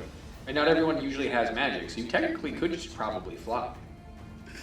I don't want to test it. Let's go on that one. I feel like that's like something to test, and then I'm like, well, you hit a barrier, and I'm like, I kind of serious. So sorry. That's not testing. All right. So there are 6 more bags just sitting there. Alright, let's see the bags. So checking the bags, you notice a pretty different assortment of items. Looks like 3 of the bags have another sort of assembly item, and then the other 3 bags have a sort of makeshift sort of like a contraption. So the 3 items create a sort of hammer, and the other item is basically a giant sort of metal box. And when you look, the metal box has what looks like a sort of chest-like structure. I'm just gonna try to break the box. Blast it. So you literally, well, it doesn't blast right off. Okay, I kind of just like hit it. Yes, you literally dome the top of it, pops open, and what you find inside of it is a small red egg. So,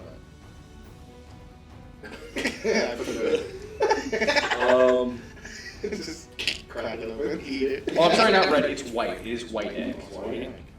It's a white egg. Does it look like a normal check? Do an Arcana check. Does it look like a normal egg? No. Yeah. Yeah, like, check it out. Like, no, that's it. I got plus 7 on mine. I got 14. Okay, mine's be a dirty 20. You would notice that this looks very much like a dragon egg. No. You just, you know that based off your Arcana check, that if there's a dragon egg, there's probably a pissed off dragon mom somewhere around here. Probably take this egg. It's a dragon egg. Let's take it. Somebody grab the egg. Yeah, I grab the egg. Yeah, I grab the egg. Yeah, so I'll take it. so you guys grab the egg.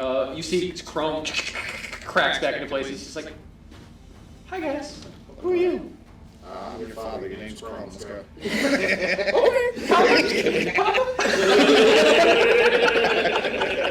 love it. That's what this is Batman and Robin, bro. You're just collecting orphans along the way. It's like you see me, you know, Batman. Oh, Batman. The dragon. If we can find the mother,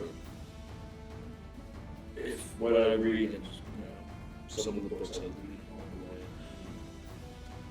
dragons are typically smart beings. If we can get the egg back to the mother, maybe the mother might help bust us out. Would I have any type of insight? Yeah, Considering dragon is my favorite enemy. So you have a pretty good understanding that what he's saying is true. That dragons are very intelligent creatures. This is a white dragon egg specifically. So this is an ice-type dragon. You would know that these don't generally reign within this terrain. So you can only assume that the next combat either had a dragon planned for it or was going to potentially have it as like a culminating event, given that this was like the collection pieces that you had to collect in order to stop it. So you can understand that that was probably your escape tactic. Okay. Yeah. Keep that egg safe. That's our ticket out. Cool. And I like kind of like put it in my little. I don't know what I have. You see Chrome pull out his little knife. He's like, "Ooh, I got a little stabby stab. Who should I stabby stab, Dad?" Just sit there and chill for a minute. He's just like practicing his little stabs. I like it. More off to the left.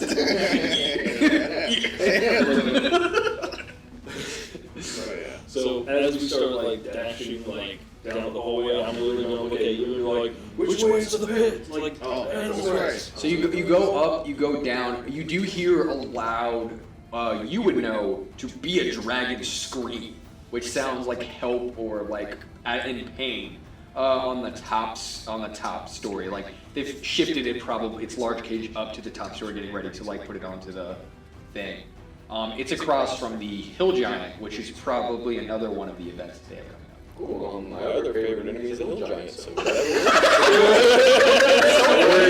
Giant is a giant specifically. So I don't. With Hill Giant.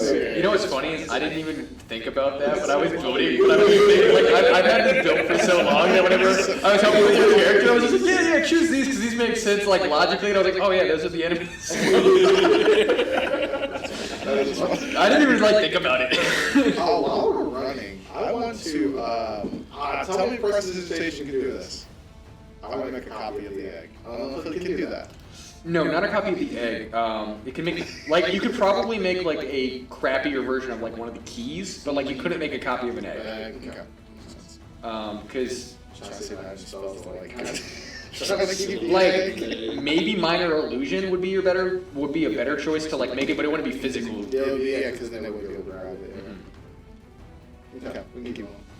All right, so you guys are just gonna keep running through. Yep. I let them know that the dragon that screeched at the top was definitely the mother dragon. We can make our way up there with the egg.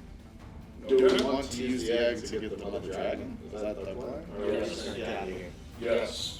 We are going to attempt to. I can speak Draconic, so I will ask if we could have help in exchange for it. Yeah, we're just saying. It's pretty solid plan, guys. I'm actually pretty impressed. How close is the egg to like being like hatched? Do you think? That's undetermined even by your dragon expert here.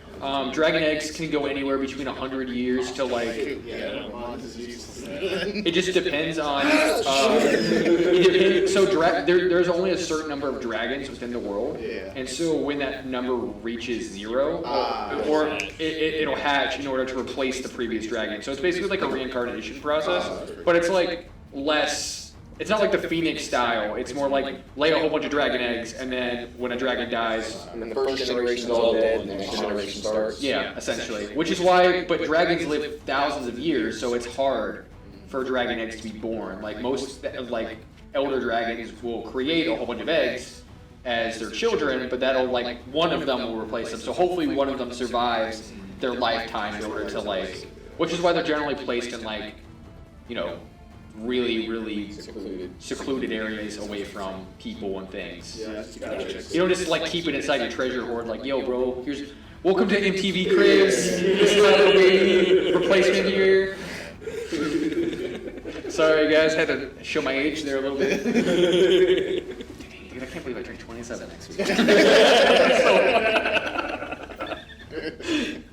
Show my age. Alright, anyway, so yeah, so you head over towards the dragon egg. You just see the entire floor is basically iced over. Yeah.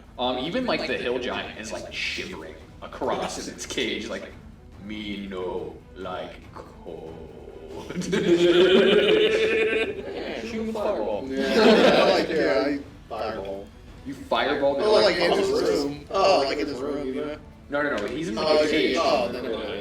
And it's also, if you shot fireball, then all of you guys would have to make saves. Yeah, that's it. Well, fireball. Alright, so you hear in Draconic, give me my baby.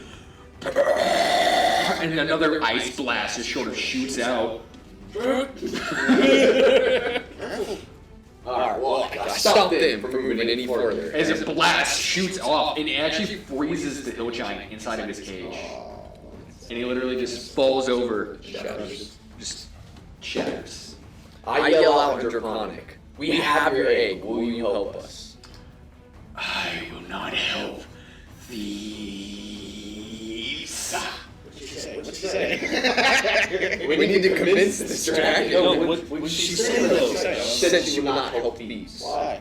No.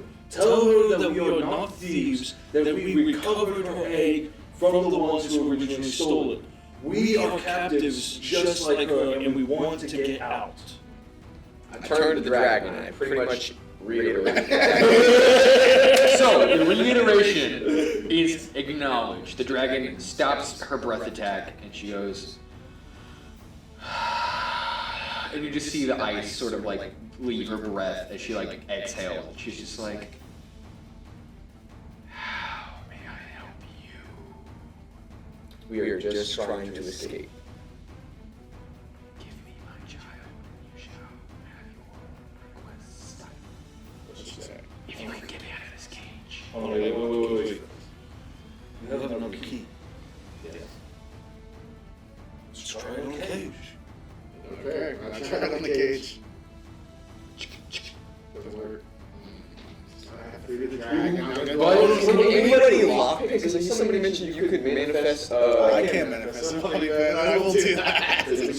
Also, the lock is frozen. Oh, it's frozen. Oh, it's frozen. You still have that hammer from before that you picked up? The smash the Oh, smash. If it's frozen solid, smash it into pieces. It's also an anti-magic hammer. Lock. Yeah. I'm gonna go back on it. Yeah, go and roll a strength check with advantage. Okay. But yeah, so that casing was a magical box. So literally the only way to break it was an anti-magic hammer. That will be a grand total of 7. What? I would like Roll low. Given that it's pretty weak, high or low? Hi. Always high. Okay. You manage to hit it once, and it cracks slightly, but it doesn't completely go. But you didn't like lose the full hit, but you will get another chance to crack it again. Swing back! Okay, that one's gonna be an 11. Advantage? Yeah. There we go. That one is going to be a 19. So, tink off the top, pull back, literally cracks open the lock, and as you hit the lock shatters, and the entire sort of like metal grate dissipates as you realize that it wasn't metal, but like a barrier spell that was actually keeping her at bay. And she looks at you and she goes, "Who has my child?" Whoa! Here's the thing, we don't know what she's saying. So we're looking at you. I look at you and I ask for the egg. Why? Is she going to help us? Did she say? She's going to help us. Yeah, you guaranteed. I wanted to shake on it. Hold on. Aaron! Okay, so she's a young dragon, but she's still a large Yeah, I dragon. pulled the egg out. Lightning bolt! I stick my egg in the door first, and then I show my face. She literally, as you stick your hand out, she literally sweeps it with her tail and grabs the egg. And then afterwards, she pops her head out. And she's like, "You shall live another day. Now take me to the ones who have done the deed." We need to find somebody who stole the egg. Oh, probably the higher ups. I know Jacob did it. I know Jacob This is so great, I did not expect this. This is better. Let's do it. I'll be honest, this is not how I expected this session to end, but it's dope. So anyways, you guys blare out of the, so the as you guys are doing this, the actual stage, the stage is actually lifting, and she's getting prepped to go into the next battle. The hill giant in one cage, her in the other. And you hear the announcer go, "Ladies and gentlemen, we will once again have group number 1 from the west side!" And they're pointing towards the door where you guys are supposed to pop out, and it opens, nobody comes out. There's just like one guard who's like, "Excuse me, we have a problem," as a dragon literally flies. We're back. No, she's just up there, but you guys are on the same platform, and she flies out, and she just breathes her ice beam. No, onto this dude who's like, "Excuse me, we have and just crashes to death.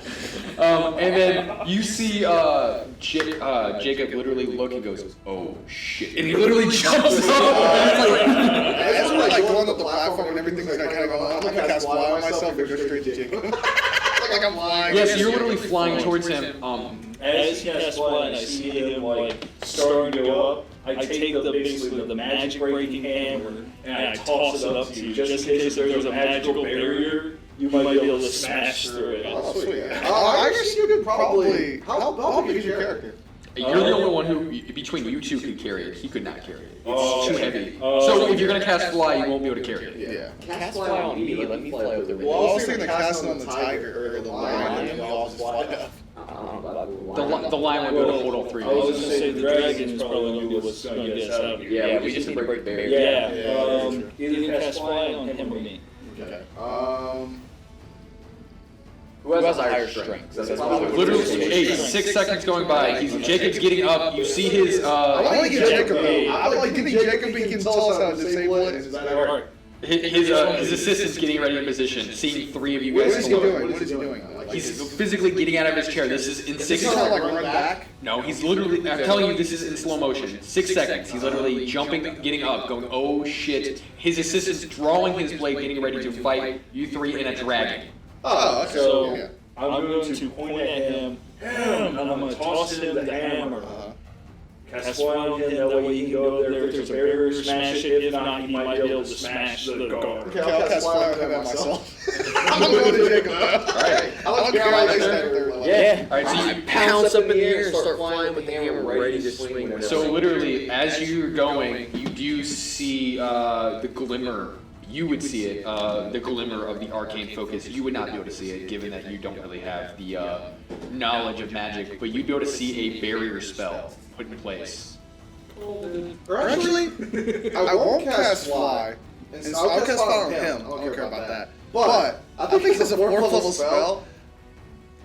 Can I do a perception check to see if there's like a magical barrier around Jacob? Yeah. Okay. Because I'm going to shoot the fireball. No, I just told you that there is one. Oh, there is? Okay, never mind. I'll just wait. I'll stay down there with him for a minute. Okay. So there's a magical barrier. But you said that I can't see. You physically can't see it, but he can, so he could say something to you. Now? Am I in front of it? Strength roll with advantage. So that's 19. Oh, you got that's 20. Okay, so literally, not only do you crack through this, you actually crack through the magic shield of the half-dragon, who literally puts his shield up to block his master and crack his arm too. Oh, sweet. As he's drawing his sword. Wait, am I armed to Jacob at this moment then? You used your action to do the attack. So you're currently. So you're this is literally in the same moment. So at this point I don't have an extra attack now? No, because you used all of your action to fly, and then you use a magical hammer. Across basically a barrier. And I see his thing go down, right? Yep. Yeah, I'm fucking shooting. So as you cast fire, you're casting fireball. That'll hit him. Oh, it will. Oh, no, I have lightning bolt. I'll shoot lightning bolt at him. It's in a straight line. There's no radius thing. He's in the way. Oh, you're in the way? Yeah, he's literally right in front of Jacob. I'll just wait a minute. Okay. All right, you gonna do anything from the ground? Basically, if what is there around me? There's currently a dragon who's looking around trying to find someone to aim her breath attack at. I'm going to say I'm going to jump up on the dragon, and I'm going to tap her head, and I'm going to point up towards like where Jacob is. I'm right. No, she's up there. So she literally, she like looks at you and she sees that you're a dumb human and she goes, I understand, come. She starts laughing. She's just no, but she's like, you know what I mean? Like she's like you dumb commoners. She's like, I speak common, you idiots. And she just starts flying. Starts flying. You see like her little babies wrapped up in the tail. And she's like, don't let anyone hurt my baby. Oh, I'm protecting the Yeah. And you guys are flying up on the back of a dragon. As a half-dragon is going to try to use a breath attack at you as soon as the blast goes. And it is a 15-foot cone. I need you to make a dex save. And you're in the air, so the issue is if he gets hit, concentration. That's for me. Yeah, you'll be fine. Still I think I do. So wait, what am I? Dex save, so that 13 plus what? 2 dex. So 20. 20. You managed to. Am I looking at this or am I looking at that? This should be saving throw. Yours is Saving throws? Okay, so actually it says says 23. Literally, you managed to bypass his breath attack from this dragon board as he blows past it.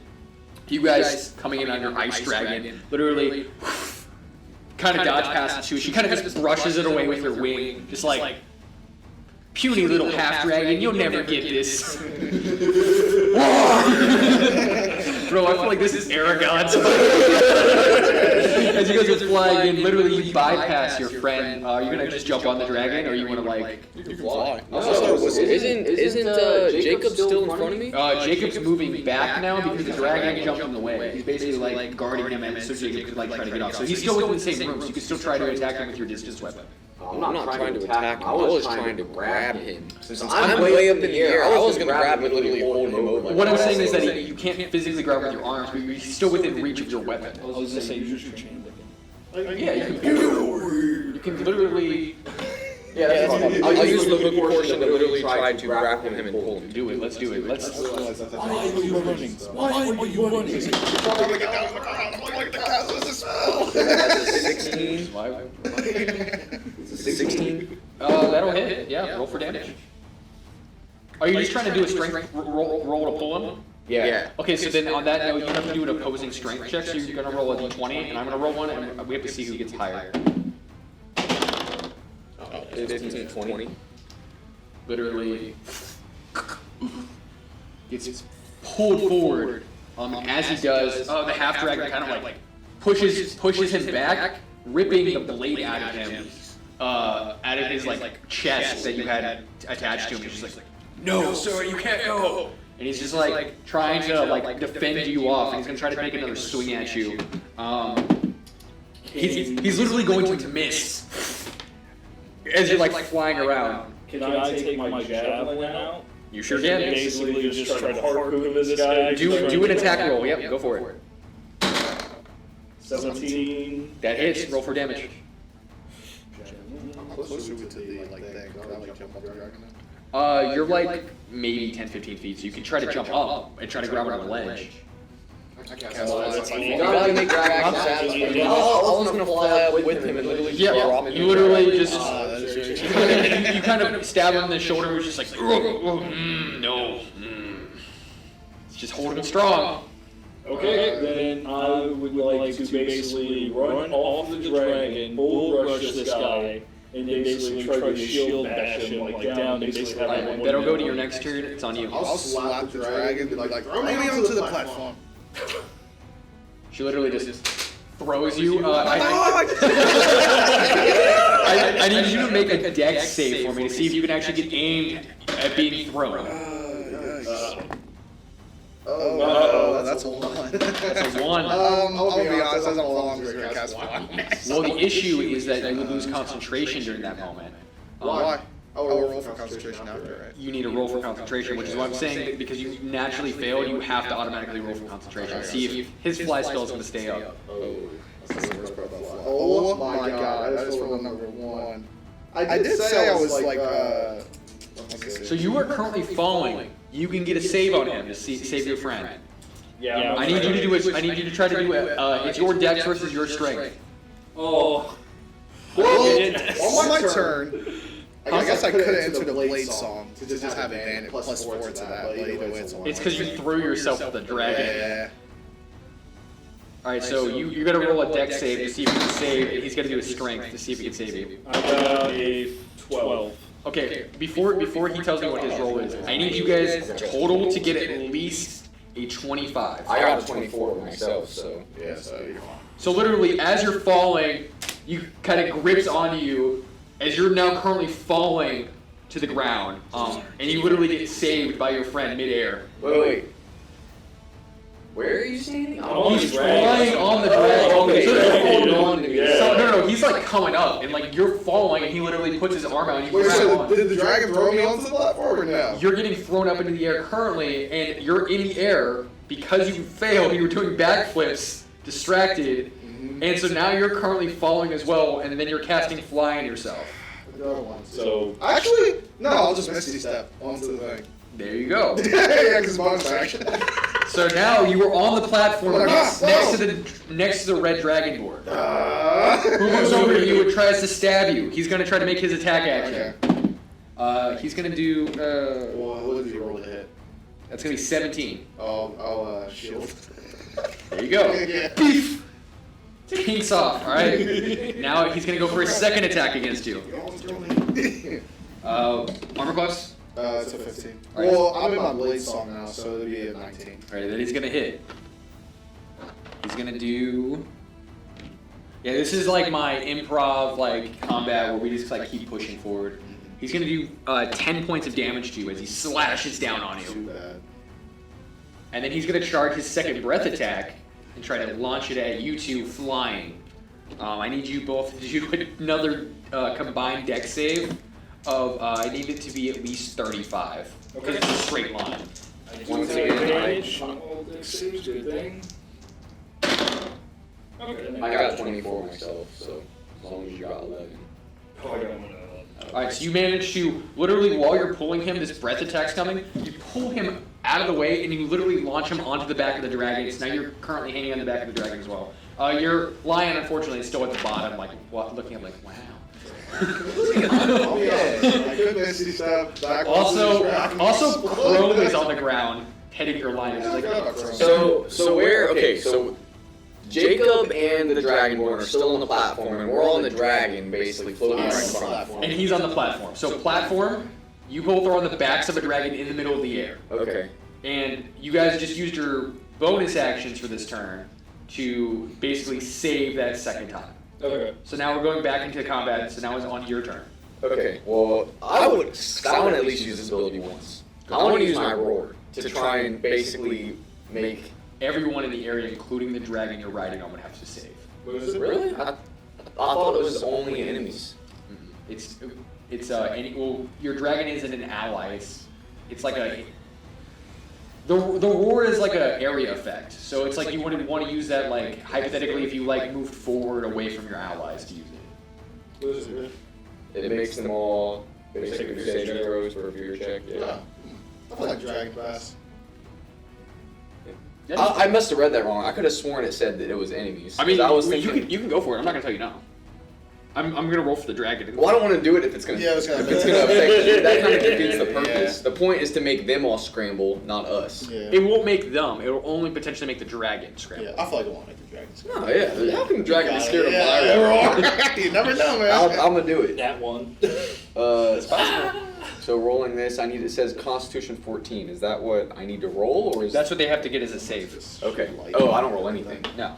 Now it's time for me to. All right, high or low? We'll go high. All right, you're lucky because the dragon failed. Yeah. But because of your save, Wait, the dragon failed? it was gonna fail. And then, Oh. But because of your save, you managed to calm the dragon down and be like, in Draconic, I'm going to roar before you did the roar. Do the roar. Yes, this is why we're friends. All right, so anyways, you roar out, and the Dragonborn literally holds his ears together, and this is your opportunity attack. Now you can attack. Oh, sweet. Actually, I think I have. Now that's not just like a. Is it? Can I only? I can only. He's on the edge of this sort of overhang, just so you know. Oh wow, that sucks. I got an 8 For what? to attack with my. Oh, okay. I was gonna say you literally could just try to push him off. Oh, you mean I can do that? I didn't know I could just do that. He's literally on the edge. So you could just like. Oh, the one guy? The Dragonborn. Oh yeah. And he's got one arm. His arm's broken because he broke it with an anti-magic Oh hammer. yeah, I'll just push him off then. What's that? Just a strength? Yeah, because he would have to drop his sword in My order to strength save. ain't good though. My strength ain't good. Shouldn't take much. 8. Okay. Opposing, he kind of moves out of the way. He's a pretty experienced fighter. All right. Anyways, so that's gonna end your like reaction. Going back towards you to your turn. Okay. You did your turn. Well, you did a roar. Now you still have a. You used your bonus action already. You used your action, which was your action was your roar. Now that's a bonus action. Well, you can use. You can as use an action. You can use a bonus action. You used your bonus action already for the turn with the save. which is why when you used your roar, that was considered your action. So you could have done something else, but you're so far away that it really didn't. Okay, I didn't know the The roar for dragon's that flying. counted Yeah. for my turn. Okay. It also counted for mine as well. Okay, Yeah, so that he makes also, so like he can't rage right Yeah, now. that makes sense. I just didn't know that. But what I'm going to do is I'm going to jump across onto the stage, basically flanking this guy. That way I can still get my sneak attack. Mhm. And I'm going to try to cleave him with the flame blade. Who are you trying to hit? The dragon. Oh, the Dragonborn? Yeah. Oh, the one that I just tried to push. And you said that my roar was successful. It was 6. Not against the dragon. Well, yeah, but to I like the that. Dragonborn and Jacob. They both succeeded. Oh, so it did The nothing. craziest thing I've ever done. Usually it does, but I just rolled a 19 and a 20. So that will be a.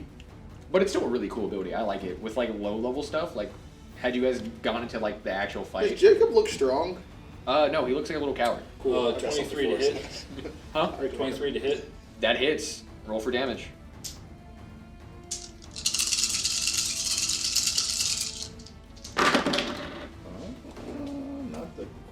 Not the best. But So is also- Jacob a fighter himself? Like No, he's not. because he seems super tough for just being a rich dude. No. He got stabbed by you. And then the So- one. Then the Okay. Dragonborn, his protector popped the blade out of his He's chest. probably crying like a little bit. He's crying right now at quarter. He's like, I got something for him. actually, you do have something for him. The dragon wants to eat him. Oh yeah, but I want He's to not kill him. really- I want to take his face. Might as well do it with 23 the damage on the Dragonborn. How much? 23. All right, so as you slash into this Dragonborn, given that it only has one arm, you basically slash through it. And as you do it, he needs to make a save. Thanks. He fails his save, and he tumbles forward. And he actually falls off the platform. I'm immediately going to turn towards the Jacob? Vinaigrette? and I'm going to be like, sit down. Get down, Jacob. Jacob's like, look, can't we solve Shut up. Oh, okay. He's like holding his shoulder. He's like, okay.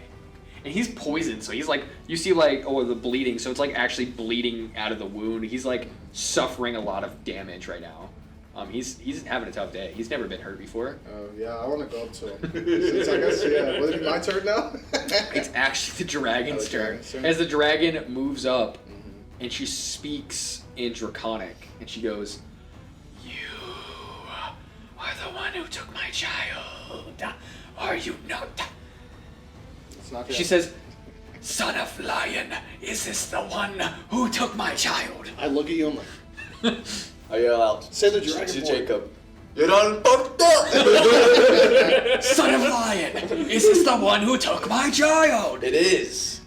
And she literally, we should have to breathe while we're there. That's fine. I'm on good.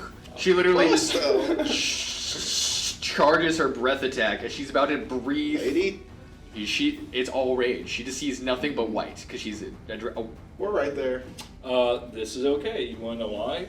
I'm going to grab Jacob, throw him into his chair that he's sitting at, and immediately grab you and basically Jump? where the door that he was originally about to run out of. Oh, dive, there. yeah, Okay, yeah. dive through the door. And as the breath attack blasts Jacob into a cold burst, you guys barely make it on the outside of the magical barrier that is this sort of arena. Because the backside was also magical barrier. You guys managed to make it through the threshold. The barrier actually blasts the magic and reflects it off of you as you guys literally are just not getting hit with this blast of ice power. As Jacob takes Probably dead, right? yeah, I mean he's beyond dead, but like he takes what is it? 10d8. Oh wow. So R.I.P. Jacob Vinaigrette. As he's literally just a frozen statue. All of the fans are screaming dragon and running away as you see like a lot of rich people like collecting their coins and stuff, trying to like take off. Can I do a perception check on like rich people leaving? Yes. Okay. Cool. That'd be a 14. Do I see any ones that are like kind of like douchey ones? Every one of them is douchey. Okay, I shoot a fireball down. Everyone. Just because I haven't shot a fireball. You blast fireball into the crowd of sort of like higher ups, and they all just you Green Goblin them in Spider-Man 1, and just all of them just insta kill. I'm like, so many faces to take. And after you guys do, the dragon looks at you all and says, "Thank you," and she flies off into the sky, and she dissipates. into I'm the still distance. on her. No, you're not. Yeah, she took She lets you go. She lets you jump down, and she just said thank you, and she kind of like flies off. And that is where we're going to end Battle Royale, the official ending of where these characters could go if we ever find another adventure. Thank you all for tuning in, and yeah, remember to support your local game store.